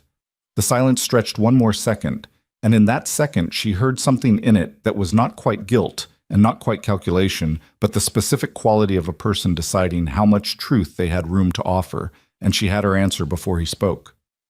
"Nora," he said, and his voice had shifted in a way she didn't like. "There are things about this operation that are—" "Where is Reeves?" she said again. And 3 blocks north of where she was standing, on the roof of the Westbrook General Hospital parking structure, a single gunshot cracked across the November air and rolled out over the city in the flat, hard way of a sound that could not be unheard. And 3 blocks north of where she was standing, on the roof of the Westbrook General Hospital parking structure, a single gunshot cracked across the November air and rolled out over the city in the flat, hard way of a sound that could not be unheard. She was already moving before the echo finished. Not running. Running drew attention. Running made people look, and people looking in the direction of a gunshot created a crowd, and a crowd near a parking structure where someone had just fired a weapon created the kind of chaos that got civilians hurt. She walked fast, the phone still in her hand with Dolan's voice coming through it, saying her name in the careful tone of a person managing an escalating situation from a distance, and she cut through the parking lot entrance on the Marshfield side, because it was faster than going around. "Voss," Dolan's voice, "do not approach the structure." She kept walking. "Nora, I have people—" "Where is Reeves?" she said for the 3rd time. The silence that came back lasted long enough that she had crossed the ground floor of the parking structure and found the stairwell and was halfway up the first flight before he answered. "He was moved," Dolan said. 40 minutes ago. There was a security concern with the room." "Moved where?" "A secondary location. Off-site." A pause. "We were transporting him." She stopped on the second-floor landing. "Were." Dolan said nothing. She took the next 2 flights at speed, pushed through the roof access door, and came out into the full cold of the November morning on the top deck of the parking structure, which was open to the sky and mostly empty at this hour. 3 cars, widely spaced, and the particular exposed quality of a flat surface with no cover and a long sightline in every direction. There was a dark SUV near the far edge of the roof. Its rear passenger door was open. A man she didn't recognize was on the ground beside it, sitting with his back against the rear tire, both hands pressed to his left shoulder. Not Reeves. Younger. She read him as a driver or an escort, not the principal. Reeves was not on the roof. She came to the vehicle in 15 seconds, crouching beside the wounded man and getting her hands on his to assess the shoulder before he could object. GSW, left shoulder, through and through from the angle of the entry and exit wounds visible through the tear in his jacket. Not arterial, the blood was dark, and the pressure was manageable. But he was going into shock, the pallor already settling into his face and his breathing coming too fast. "Hold pressure," she said, putting his own hands back where they had been. "Hard. Don't let go." She looked at the vehicle. The windshield had a spider fracture on the passenger side, the kind made by a round that had passed through at an angle. Driver's window was fully shattered. Inside, another man, the driver, was slumped against the door, and she read the stillness of him and the color of his face and the amount of blood on the seat and made a determination in under 2 seconds that she would not spend any of the next 30 minutes on. "Reeves," she said to the wounded man. "Where?" His eyes were losing focus, the shock deepening. She put her hand on his sternum. "Stay with me." "Where is Reeves?" "Took him." The man's voice was thin. "Before I got out, came from—" He stopped, breathed, kept his hands pressed to his shoulder. "From the stairwell, 2 of them. I didn't see them until—" "Which stairwell?" "North side." She stood up. She pressed transmit on the radio unit, which she had never returned to Dolan and which she was now reconsidering the entire provenance of. "I have an agent down on the parking structure roof. Shoulder GSW, shock presentation. Needs immediate response." She gave the location and left the radio keyed so anyone monitoring the frequency could track it, and then she went to the north stairwell. The door was propped open by a tactical flashlight that was still on, rolling slowly on the concrete landing. Someone had dropped it in a hurry or left it deliberately. She went down the stairs fast, not fast enough to outrun a reaction if someone was waiting on a lower landing, but fast enough to close the gap on people moving a compromised patient, and she counted the flights and listened. She heard them on the ground floor. Not voices. She heard the specific sound of a person being moved against their will, the shuffle drag rhythm of someone who was not cooperating fully and was being encouraged with body weight rather than words. She came through the ground floor stairwell door into the lower level of the parking structure and turned north. The north exit opened onto an alley that ran between the hospital property and the building behind it. She got to the exit door in time to see a panel van, gray, no markings, the kind of vehicle that was invisible in any American city, turning out of the alley onto the cross street and accelerating. She memorized the partial plate. 5 characters. Not enough. She went back inside and she found the first security camera she knew existed on this level. She had cataloged them mentally on her first week at Westbrook General because she had not been able to stop herself. And she found the security office on the ground floor, which was staffed by a man named Garrett, who she knew by name because she had treated his mother 3 months ago for a fall-related laceration and had been thorough about it. She knocked. He opened. She saw his face register recognition, then surprise, then the particular alarm of someone who is being approached at speed by a person they know in a context that doesn't fit. "Garrett," she said, "I need the camera feed from the North Alley exit, the last 4 minutes." He looked at her, looked at the stairwell behind her. "I just heard a call go out for a medical emergency on the roof." "I know. I made the call. I need the camera feed first, and then we'll talk." She met his eyes, and she put in her voice everything she had kept out of it for the last 4 years. Not urgency exactly, but the quality of certainty that made people move without needing to understand why. 4 minutes. North Alley. Please. He moved. The camera had captured the van. Better angle than she'd hoped. The North Alley camera was positioned higher than the one she'd expected, and it had caught a full plate on the van as it turned.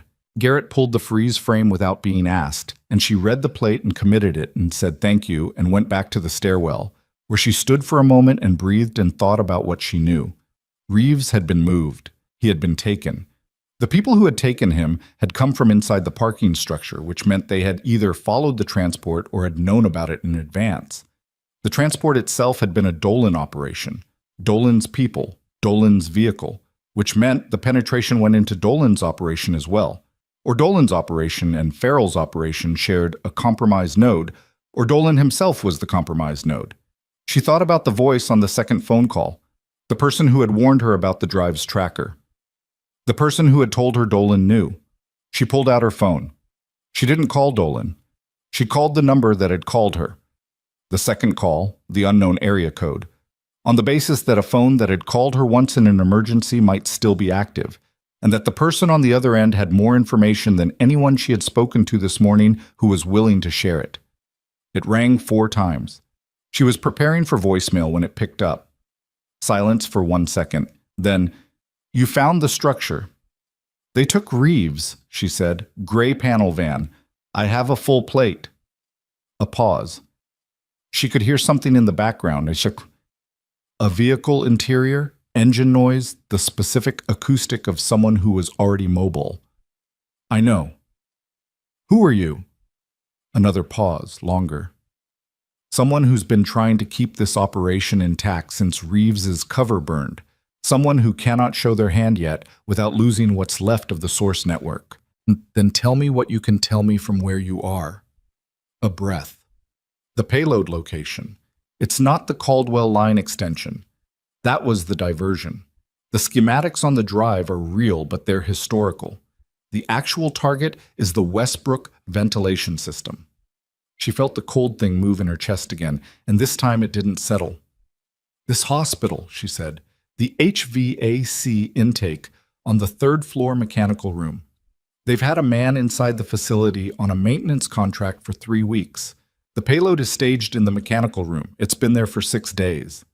She was already moving, back toward the hospital entrance, and her mind was running the layout. Third floor, mechanical room, east side of the building. The room she had walked past exactly once during a fire drill 18 months ago and had filed away because she filed everything away. When? She said. It was supposed to trigger when the Caldwell line device triggered simultaneously. Simultaneous events, different targets, impossible to respond to both. But the Caldwell line device is a decoy. The real event was always here. A pause. They picked your hospital because of you, because they knew you would respond to Reeves, because they needed you in this building at a specific time. She stopped walking. They know what I know about the compound, she said. They know you're the only person in this city who can identify an exposure before the symptom cascade reaches irreversible stage. They needed you inside the hospital when the payload released. They wanted you to die trying to treat it. She stood in the hospital lobby, and the normal Wednesday morning moved around her. A woman in a yellow coat asking the reception desk a question. A man in a visitor badge reading a phone. An orderly pushing an empty wheelchair toward the elevator. And none of it had any awareness of what she had just been told. The maintenance worker, she said. Is he still inside? Unknown. The payload, is it time-triggered or remote? Remote. They were waiting for Reeves's confirmation that the Caldwell device was in place.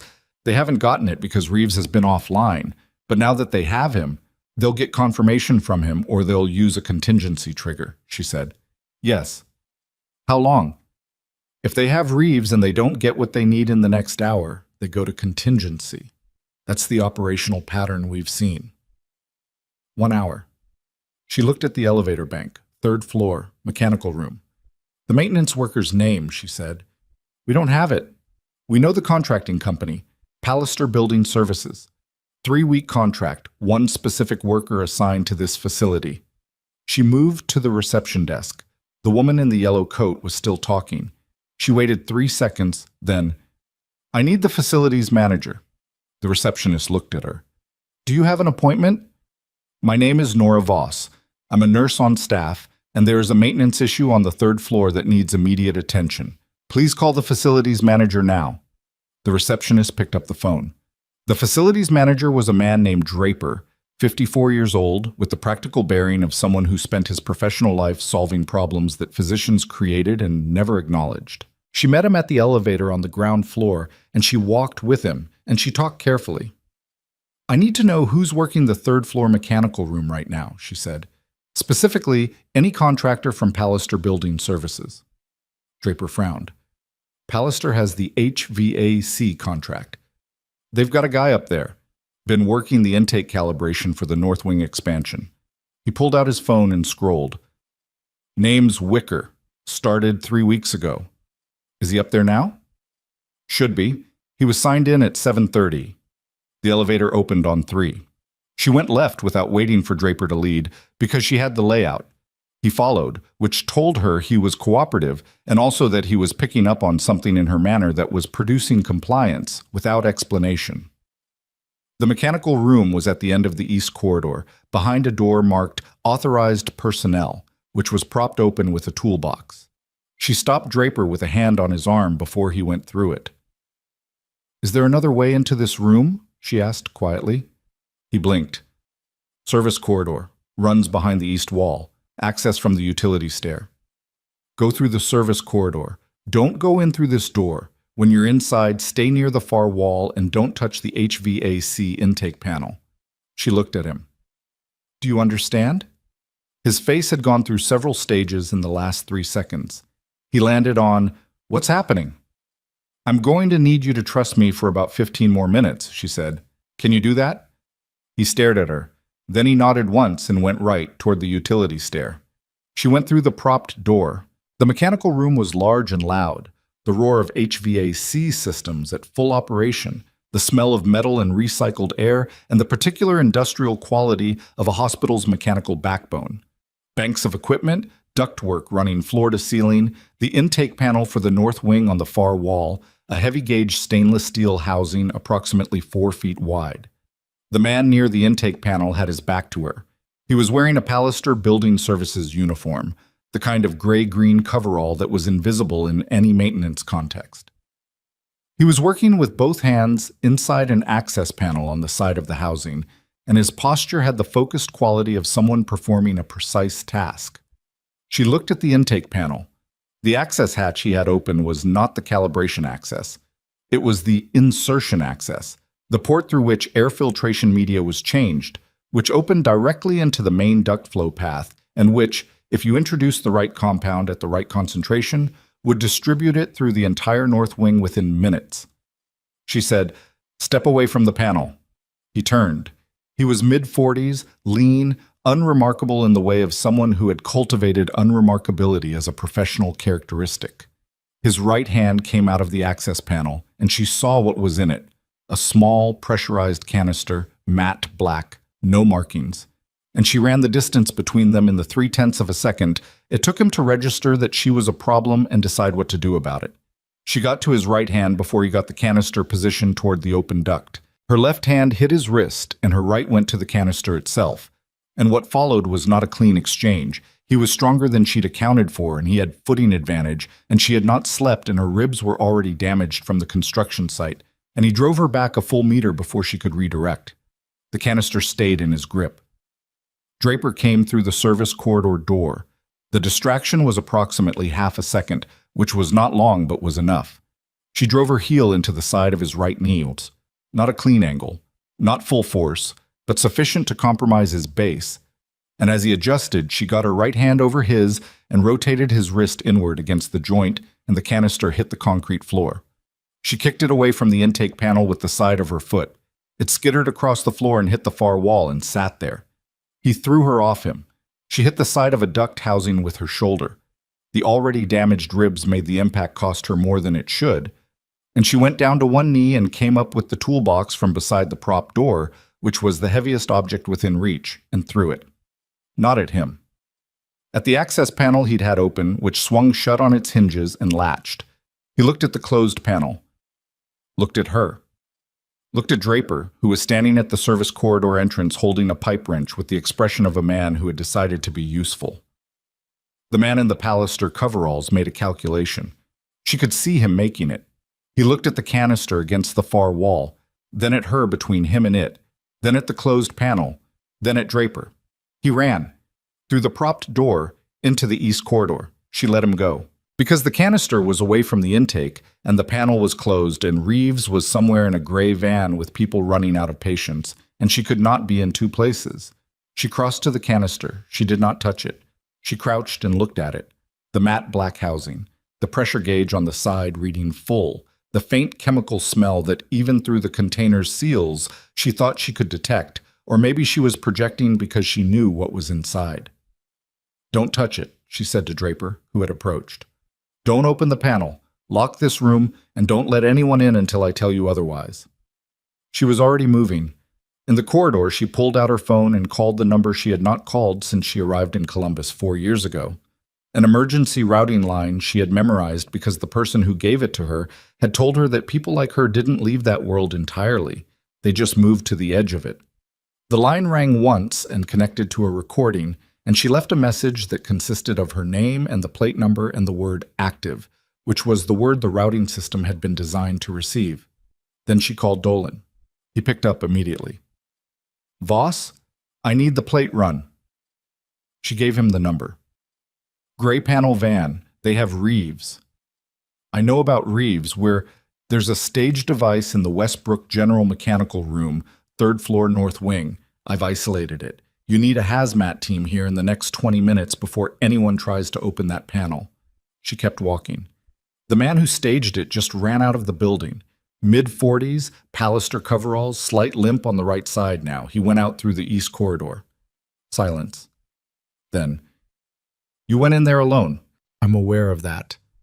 "Nor the plate," she said. "Run it now." She went back to the stairwell. On the 2nd floor landing, she stopped because her legs were telling her to stop. Not failure, just the accumulated debt of a night without sleep and a morning of sustained adrenaline output and 2 physical altercations in ribs that were making their complaint felt in a widening radius.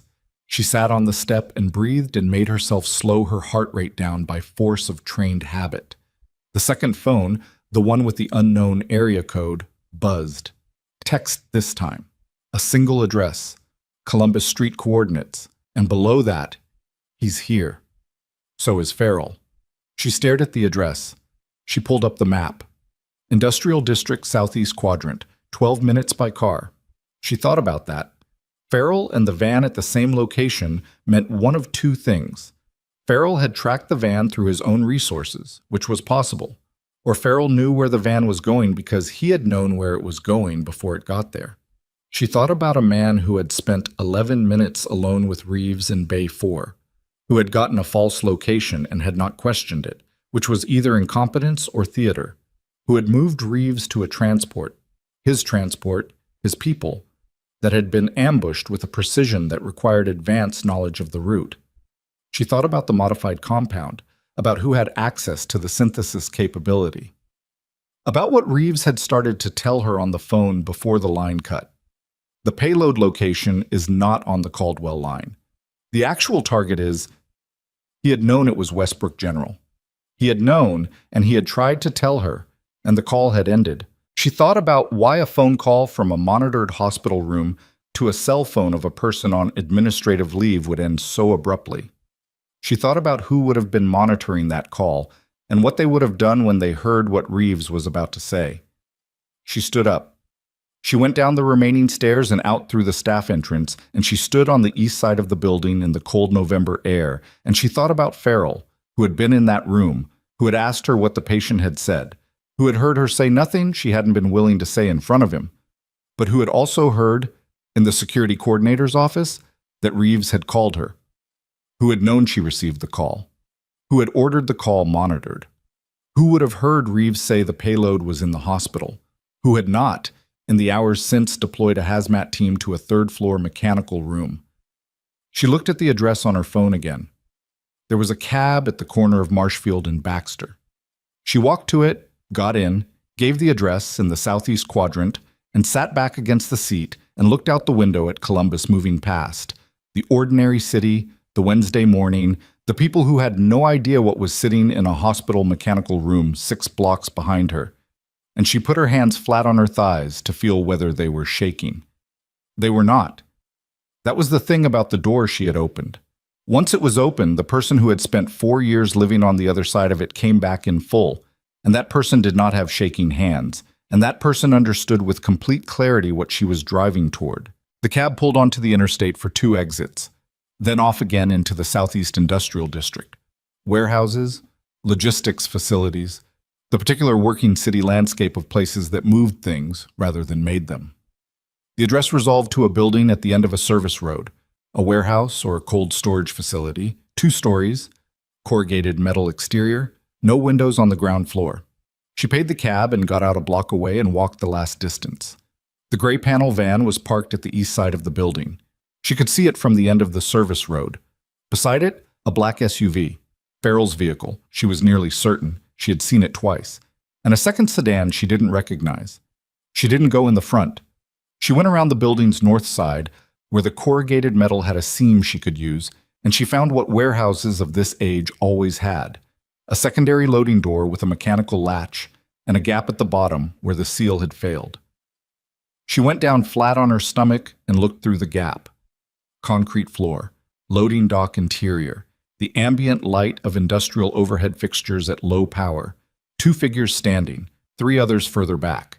And in the center of the space, in a chair, wrists behind him, Reeves, upright, conscious, his posture communicating what she recognized as someone who was managing the situation as best they could from a position of severe disadvantage. And beside him, not standing with the men who had taken him, but standing across from them, in the specific position of someone conducting a negotiation from authority, was Farrell. She lay on the cold ground outside the warehouse, and she looked through the 3-centimeter gap at the scene inside, and she processed what the positioning meant, and she heard Farrell's voice clearly in the near-silent industrial cold. "Tell me where the secondary source is," Farrell said, "and we're done." Reeves looked at him, said nothing. "I know you told her something on the phone," Farrell said, I know she knows enough to make this complicated, so tell me what else she knows. Reeves let a silence run for several seconds. Then, you should have just let me die at the hospital. Farrell's voice, when it came back, had lost something. The institutional patience, the professional flatness. What was under it was tired and specific, and not the voice of a federal agent. Tell me what she knows, he said, and I'll make sure she's not part of this. Reeves looked at him for a long moment. She knows everything, he said. She pressed herself flat against the cold ground, and she felt the weight of what she had just heard settle over the morning, like something that had finally, after a long time building, arrived. And somewhere behind her, she heard the soft crunch of gravel under a careful footstep, and she understood with the precise clarity of a person who had spent 6 years never being surprised from behind, and who was very badly positioned right now, that she was not alone on the north side of this building. And somewhere behind her, she heard the soft crunch of gravel under a careful footstep, and she understood, with the precise clarity of a person who had spent 6 years never being surprised from behind, and who was very badly positioned right now, that she was not alone on the north side of this building. She did not move. Moving told them where her head was. The footstep stopped. 2 meters back, maybe less. She stayed flat and ran the geometry of it, prone, face toward the building, gap at the bottom of the loading door 3 inches from her nose. The person behind her close enough that standing up fast would put her inside their reach before she was fully upright. Bad angle, worse timing. Then a voice, very low. Voss, it's Teller. The name hit her like cold water. Marcus Teller. The voice from the second phone call. She had placed it finally on the cab ride. A briefing room in a building she wasn't supposed to be in 4 years ago. A man with a clipped voice who had laid out an operational picture with the economy of someone who did not believe in wasting words on people who were already following. She had never spoken to him directly. She had heard him speak twice. Apparently that had been enough for him to remember her as well. She got up slowly, turned. He was in his late 50s, gray at the temples, wearing a dark coat that had seen considerable weather. He was crouched low, which was why she hadn't heard him approach from further out. He had been moving carefully for longer than she'd realized. In his right hand, a phone. Not a weapon. The deliberate display of the phone rather than anything else was a communication in itself. You're late, she said. I've been 3 blocks behind you since the hospital. He moved up beside her, crouched, looked through the gap, assessed the interior in a few seconds. Farrell, he said, not surprised. You knew it was him. I suspected since Reeves's cover burned. I needed confirmation that didn't come from a source Farrell could touch. He straightened slightly. You're the confirmation. She looked at him. I've been running around this city all morning as your confirmation exercise. You've been doing what needed to be done, he said, and there was something in his voice that was not quite an apology, but was the closest thing to one she was going to get from a man like him. I couldn't move without evidence that could hold. What you found in that mechanical room, the device, the Pallister worker, the tape of you isolating it, that's on record now. The routing line you called logged it. She thought about that. The routing line. She had left a message that consisted of her name and a plate number and the word active. She had not known, had not let herself fully consider, what logging infrastructure sat behind that line, what it recorded, what it preserved. How long has that line been recording? She asked. Since the day it was given to you. She absorbed this with the particular stillness of someone deciding whether to be angry about it later or focus on the immediate problem. She chose the immediate problem. Reeves, she said, they're going to run out of patience in... She checked. 30 minutes, maybe less, from the window Reeves had given her. They'll go to contingency trigger on the mechanical room device. The device is contained. I had a hazmat team move on it 8 minutes ago. He read her expression. The routing message triggered an automated alert. The plate number confirmed the van. When you went quiet, I pushed the team in. She looked at him for a moment. And the hazmat team doesn't involve Farrell's chain. No? So Farrell doesn't know the device is off the table. Teller looked at her, and the particular quality of his silence told her that she had identified the one tactical advantage they had left. She went in through the loading door. Not the bottom gap. She found the manual latch release on the exterior, which was a standard warehouse mechanism that required a specific upward then lateral pressure on the handle, and she had it open in under 10 seconds. Teller went left. She went right, staying in the shadows along the corrugated wall, and she moved the way she had been trained to move in enclosed spaces. Weight forward, footfall controlled, the minimum footprint. The interior of the warehouse was larger than it looked from outside. The loading dock area where Farrell and the others stood was at the far end, maybe 40 meters. Between her and them, empty floor, 2 support columns, a stack of wooden pallets against the east wall, and darkness that the low industrial lights didn't fully reach. She was 20 meters out when Farrell's phone rang. She stopped, pressed herself behind one of the columns. She could hear him clearly from here. The acoustics of the empty space worked in her favor. Concrete floor, metal walls, minimal absorption. "What do you mean it's gone?" Farrell said. His voice was not the voice she had heard in the hospital. The controlled institutional patience was stripped away, and what was under it was something rawer and more desperate. "What do you mean they went into... who authorized..." A pause. He was listening. "That's not possible," he said. She was... Another pause. "Who called it in?" She knew what he was hearing. Hazmat at the hospital. Device isolated. Operation compromised. She stepped out from behind the column. "I called it in," she said. The warehouse went very still. Every head turned. Farrell's eyes found her across the 40 meters of concrete floor, and she watched the calculation run across his face. How, when, what she knew, how much time he had, what his options were. And she watched him arrive at the end of that calculation and understand that his options were extremely limited. The 2 men who had taken Reeves moved. She did not move, because Teller came out of the left side of the space at the same moment with 2 people behind him, people who had apparently been in the warehouse longer than anyone had known, which she filed away as something to ask him about later. And the movement geometry shifted in under 2 seconds from a situation where she was exposed to a situation where Farrell's people were outnumbered and outflanked, and the 2 men who had been advancing understood this and stopped. Reeves, in the chair, looked at her across the space. She looked back at him. She was not sure what she expected to feel in that moment. Relief seemed inadequate. He was alive. He was conscious. His color was poor, but his posture had not collapsed, which told her that the compound's residual effects were being managed by whatever his body had left to give. She would deal with his medical situation as soon as this room was resolved. One of Teller's people moved to Reeves and started on the wrist restraints. The other kept eyes on Farrell's men, who had read the room accurately and were not moving. Farrell stood in the center of the space and looked at Nora Voss and did something she did not expect. He looked, for the first time in all the hours she had been observing him, genuinely tired. Not afraid, not calculating. Just tired, in the way of a person who has been carrying something for a very long time and can feel it ending. "How much of it do you have?" he asked.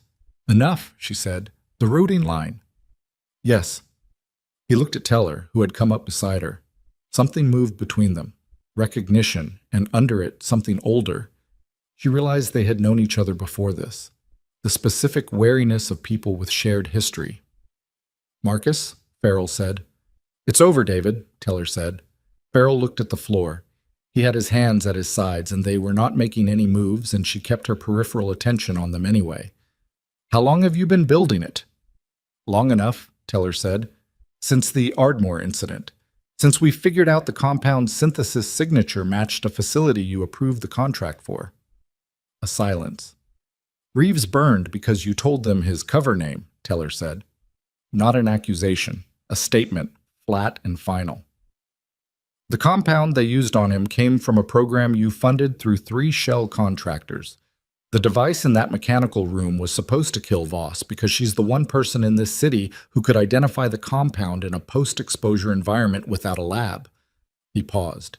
"You needed her dead before she talked to anyone who could act on what she knew." Farrell said nothing. "And you needed the hospital because that's where she was," Teller continued. "You brought Reeves to her door specifically so she'd respond, so she'd be inside the building when it triggered." She had known this since the voice on the second call had told her. She had accepted it intellectually. Hearing it stated in a bare warehouse in the southeast industrial district of Columbus, with Farrell standing 6 meters in front of her, made it land differently. Made it land in the body rather than the mind. They had used her. They had calculated that she would respond exactly as she had responded. The training, the instinct, the inability to leave a patient in a situation she could fix, and they had built a weapon around that predictability. They had tried to kill her with her own competence. She found she was not afraid of Farrell. She found she was not particularly angry either, or rather, the anger was there, but it was cold and quiet and did not need to express itself in this moment. "Get him out of here," she said. Teller's people handled it efficiently.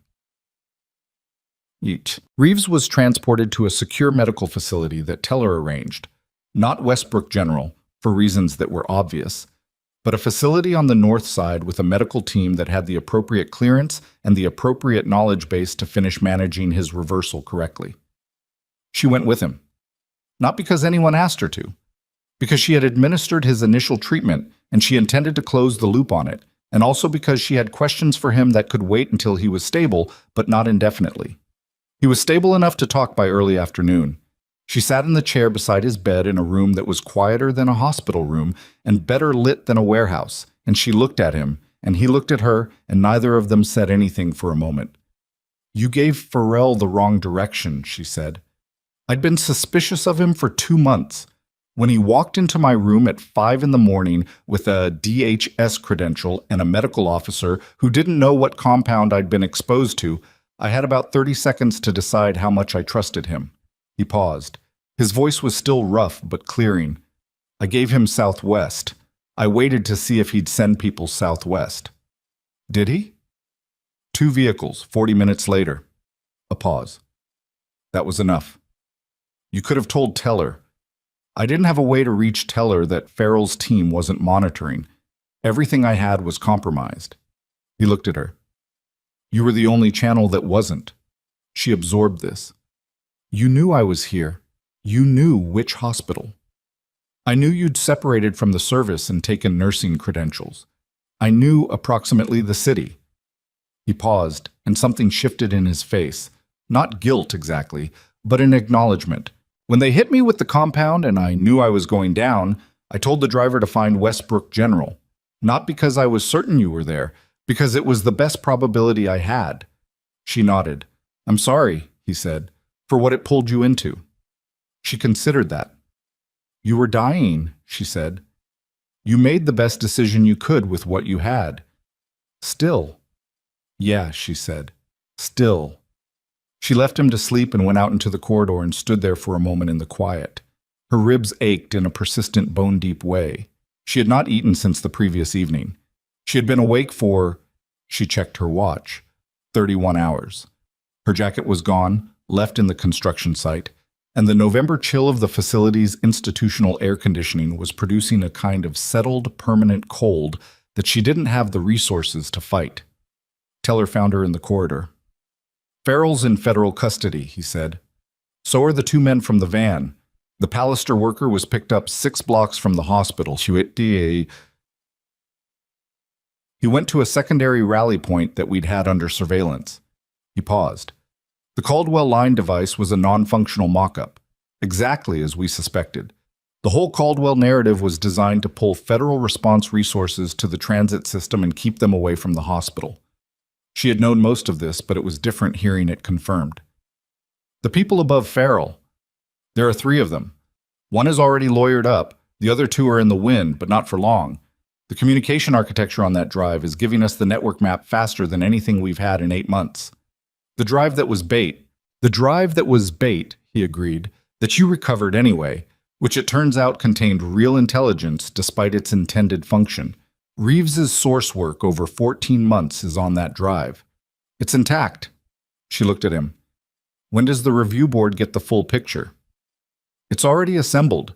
Everything the routing line recorded, your identification of the compound, the device isolation, the warehouse, it's in the file.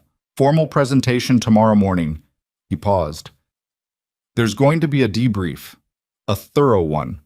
They'll want your full account from the moment Reeves arrived at the hospital." "I know." "It's going to complicate your administrative leave," he said. And there was something in his voice that was as close to dry humor as she suspected he got. "I think my administrative leave is already complicated," she said. He looked at her for a moment in the way of someone who has something to say that requires a different register than operational briefing. "You were court-martialed 4 years ago for contradicting the field assessment of a ranking officer during a classified operation. The charges were dropped." "Yes." "The officer who brought those charges was operating under Farrell's guidance," Teller said. "We've known for 2 years. It took us this long to build the case." He paused. "Your service record is going to be formally reviewed. The incident will be reclassified. The assessment you gave during that operation will be on record as correct." She stood in the corridor of the secure medical facility, and she heard what he was telling her, and she felt it arrive somewhere deep and specific. Not like triumph, not like vindication, nothing as clean as either of those. More like something that had been pulled tight for a very long time, releasing, slowly, degree by degree, until the tension was just gone and she could feel the absence of it where the weight had been. "Okay," she said, which was an inadequate response to 4 years of carefully maintained containment, but it was the honest one. "There may be a role," Teller said carefully, "if you wanted one. Consulting. Medical technical support on cases involving compound exposure. Your specific knowledge base is rare," she said, "exceptionally." She thought about her apartment. The futon, the 5 a.m. runs, the cat on the fire escape that belonged to her neighbor and that she had, over 4 years, begun to think of as hers in some peripheral, unacknowledged way. She thought about the systematic smallness she had built, room by room and habit by habit, and she thought about whether she had built it because she needed it or because she had convinced herself she deserved it. She thought about standing in Bay 4 at 4 in the morning, watching the monitor hit 35, and feeling the thing she had spent 4 years trying to reclassify as professional instinct rather than what it actually was. The specific, aching need to be the person in the room who could fix what everyone else was getting wrong. You couldn't train that out of someone. She had tried. "I'll think about it," she told Teller. He nodded. He did not push. She appreciated the discipline. She went back to Westbrook General the next morning. Not for a meeting, not for a debrief. She went back because her shift started at 6 and she had been cleared for return. Prentice had called her personally at 9 the previous evening, in a phone call that lasted 4 minutes and contained more careful language per sentence than she had heard from an administrator since the court-martial proceedings. And at the end of it, he had said that the hospital would be rescinding the administrative leave and that he hoped she would return and that he understood if she needed time. She had said she would be there at 6. She was there at 5:55. The ER at 5:55 in the morning had the particular pre-shift quality she had always found oddly peaceful. The night team winding down, the day team arriving, the brief overlap where everything was in motion and nothing had gone wrong yet. She tied her hair back at the nurse's station and she logged into the system and she pulled her cue, and nothing about the physical act of it was different from any of the last 4 years. But something in how she occupied the space was different. Something had shifted in the last 24 hours that she could feel in how she stood at the station, how she moved through the room, how she met the eyes of the people around her. Not louder, not more aggressive, just present in a way she hadn't let herself be. Webb was already in, which surprised her. Second-year residents ran on the schedule's edge, not ahead of it. "Dr. Webb," she said. He looked up. He had the expression of someone who had processed a significant amount of new information overnight and was still organizing it. Nora. She noted the first name. She had been Ms. Voss to him for the entirety of his rotation. "You caught the acetylcholinesterase drop," she said, "from Paula's call." "I caught it." He paused. "I was watching for it because you said to watch for it. I didn't know what I was watching for specifically, but you said if the levels dropped." "You still caught it," she said. "That's what mattered." He looked at her for a moment with the specific expression of a very young physician who is sorting out the distance between what he learned in training and what actually saves people, and finding that distance uncomfortably large. How did you know? He asked. I've seen it before, she said, which was the same thing she had told Hale at 4 in the morning 2 days ago. It was still the true answer. Hale came in at 6:15. He walked through the ER with his usual bearing, and he stopped at the nurse's station, and he looked at her. She looked back at him. He was a man who had spent 9 years being the most qualified person in most rooms he entered, and he was now in a room with a person who had made him incorrect in front of his team and who had turned out to be more correct than he had framework to understand. She could see him working through this. She did not help him or rush him. Ms. Voss, he said finally. Dr. Hale. A pause. The patient, he said. From 2 nights ago. His treatment. He's going to be fine, she said. Full reversal. No permanent neurological sequelae as far as the last assessment showed.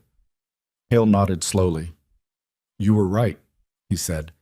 It came out stiffly, with the texture of something that didn't get said often enough to be comfortable in his mouth. About the diagnosis. About the treatment. I know, she said. He seemed to expect either graciousness or gloating, and she offered him neither. She just let the statement stand as what it was. A true thing, plainly said. I'll be reviewing the incident report, he said, the official version. I've been told it will reflect the clinical events accurately. He nodded again, started to go, stopped, turned back. For what it's worth, he said, and his voice had dropped the stiffness and gone to something closer to genuine. I've been a physician for 17 years. I've never seen anyone work a chemical exposure presentation that fast, without a lab, without... He stopped. It was something to see. She met his eyes. Thank you, she said, and meant it, because it cost him something, and she recognized the cost. He went to his office. The shift started. 3 weeks later, in a federal hearing room in a building in Washington that didn't appear in any public directory, Nora Voss gave a full account of the events of those 31 hours to a review board of 9 people, 3 of whom she recognized, and 6 of whom she did not. The account took 4 hours. The questions took another 2. At the end of it, the board's senior member, a woman in her 60s with the bearing of someone who had spent a career making decisions that didn't show up in public records, looked at her across the table and said that her service record had been reviewed and formally corrected, and that the Ardmore incident had been reclassified, and that her assessment during that operation would stand in the permanent record as accurate and timely. The woman did not apologize on behalf of the process that had cost Nora 4 years. Nora did not expect her to. Institutions did not apologize. They corrected records and moved forward and left it to individuals to figure out what to do with the gap between what had happened and what would now officially be said to have happened. Nora figured it out on the flight back to Columbus. What she arrived at was this. She had spent 4 years trying to become invisible because she had been punished for being seen. She had made herself small in a systematic way, room by room and habit by habit, as though smallness were a form of safety. And she had been wrong about that, not because smallness is inherently dangerous, but because you cannot be small enough to protect yourself from a world that already knows what you're capable of. The people who had come for her had come specifically because of what she could do. The disguise hadn't worked. The only thing that had worked was the thing she hadn't been able to stop herself from doing in Bay 4 at 4 in the morning when the monitor hit 35. She had simply been who she was. She had not been able to help it. She was not sure anymore that she had ever actually wanted to. She looked out the airplane window at the country moving underneath her, the flat Midwestern geography, the November brown fields, the highway interchange visible from 30,000 feet as a clean geometric puzzle. And she thought about what it meant to decide to stop hiding something that kept announcing itself anyway. It did not mean going back to what she had been. She had no interest in that. The service had taken things from her that were not coming back, and she had made a specific peace with that years ago, in the way you make peace with things that are not going to change, not by being happy about them, but by deciding they would not be the organizing principle of everything that came after. What it meant was simpler than that. It meant showing up to the ER at 5:55 and logging in and pulling her cue and being unreservedly and without apology the most capable person in the room when the room needed that. It meant not making herself smaller to fit the assumptions of people who hadn't bothered to look closely. It meant trusting the things she knew, that she knew things, that those things saved lives, that saving lives was what she had come here to do. It meant the next time a patient arrived in Bay 4 and the diagnosis was wrong, she would say so in the same voice she had used at 4 in the morning, and she would keep saying it until the monitor stopped alarming. Farrell was indicted on 7 federal counts, including conspiracy, obstruction, and 2 counts relating to the synthesis and deployment of a controlled chemical compound. The proceedings were not public. The nature of the case made full public disclosure impossible. But the indictment was real, and the custody was real, and the 3 people above him in the network were arrested within a month of the warehouse, the last of them in a city she had never heard of, which was how it went with these things. The Pallister worker took a plea. The 2 men from the van did not. Dolan was placed on administrative review. She did not know how that resolved, and she did not particularly need to know. Reeves was discharged from the secure facility in December, 5 weeks after the events at the warehouse. He texted her from an unknown number. She was not surprised he had it. A message that was 4 words: ambulatory, fully. Thank you. She texted back too, good, rest. She did not hear from him after that and understood that this was the appropriate outcome. The way most things that mattered in the kind of work they had both done ended, without ceremony, without acknowledgement, with the clean silence of something finished. She ran 5 miles on the first morning of December, in the cold that had arrived with real intention now, the kind of cold that settled into pavement and stayed. The sun came up while she was on the back half of the loop, low and direct and brilliantly indifferent to everything that had happened in the last 3 weeks, and she ran through it without slowing, her breath visible in the air ahead of her, her footfall even on the familiar route. She thought, running, about what she had told Teller. I'll think about it. The consulting role, the technical support, the application of a knowledge base that was, as he had said, exceptionally rare. She was still thinking about it. She suspected she would think about it until she wasn't, and then she would know. What she knew now, on the first morning of December, running 5 miles through a city that was alive and did not know how close it had come to not being so, was that the quiet she had built was not the same quiet anymore. It had changed. It had grown room for something it hadn't had before, but not noise exactly, and not the operational intensity of the years she'd left behind. Something between. Something that felt cautiously and without fanfare, like the actual shape of a life she might be willing to live. She finished her 5th mile and turned back toward her apartment and did not add a 6th. She was done making herself run further than she needed to. The neighbor's cat was on the fire escape when she got back. It had been there when she left. It regarded her with the complete unsentimentality of a cat, and she looked at it for a moment, and then she went inside and got it a piece of deli turkey from the refrigerator and brought it back out. And she sat on the cold metal of the fire escape in her running clothes in the December morning, and she watched the city wake up around her, and she was not invisible, and she was not hiding, and she was exactly where she had decided to be. That was enough. That was, she thought, the whole point. That enough was a thing you could choose, once you stopped letting other people make the calculation for you. The case was closed. The city was safe. Nora Voss had stopped disappearing.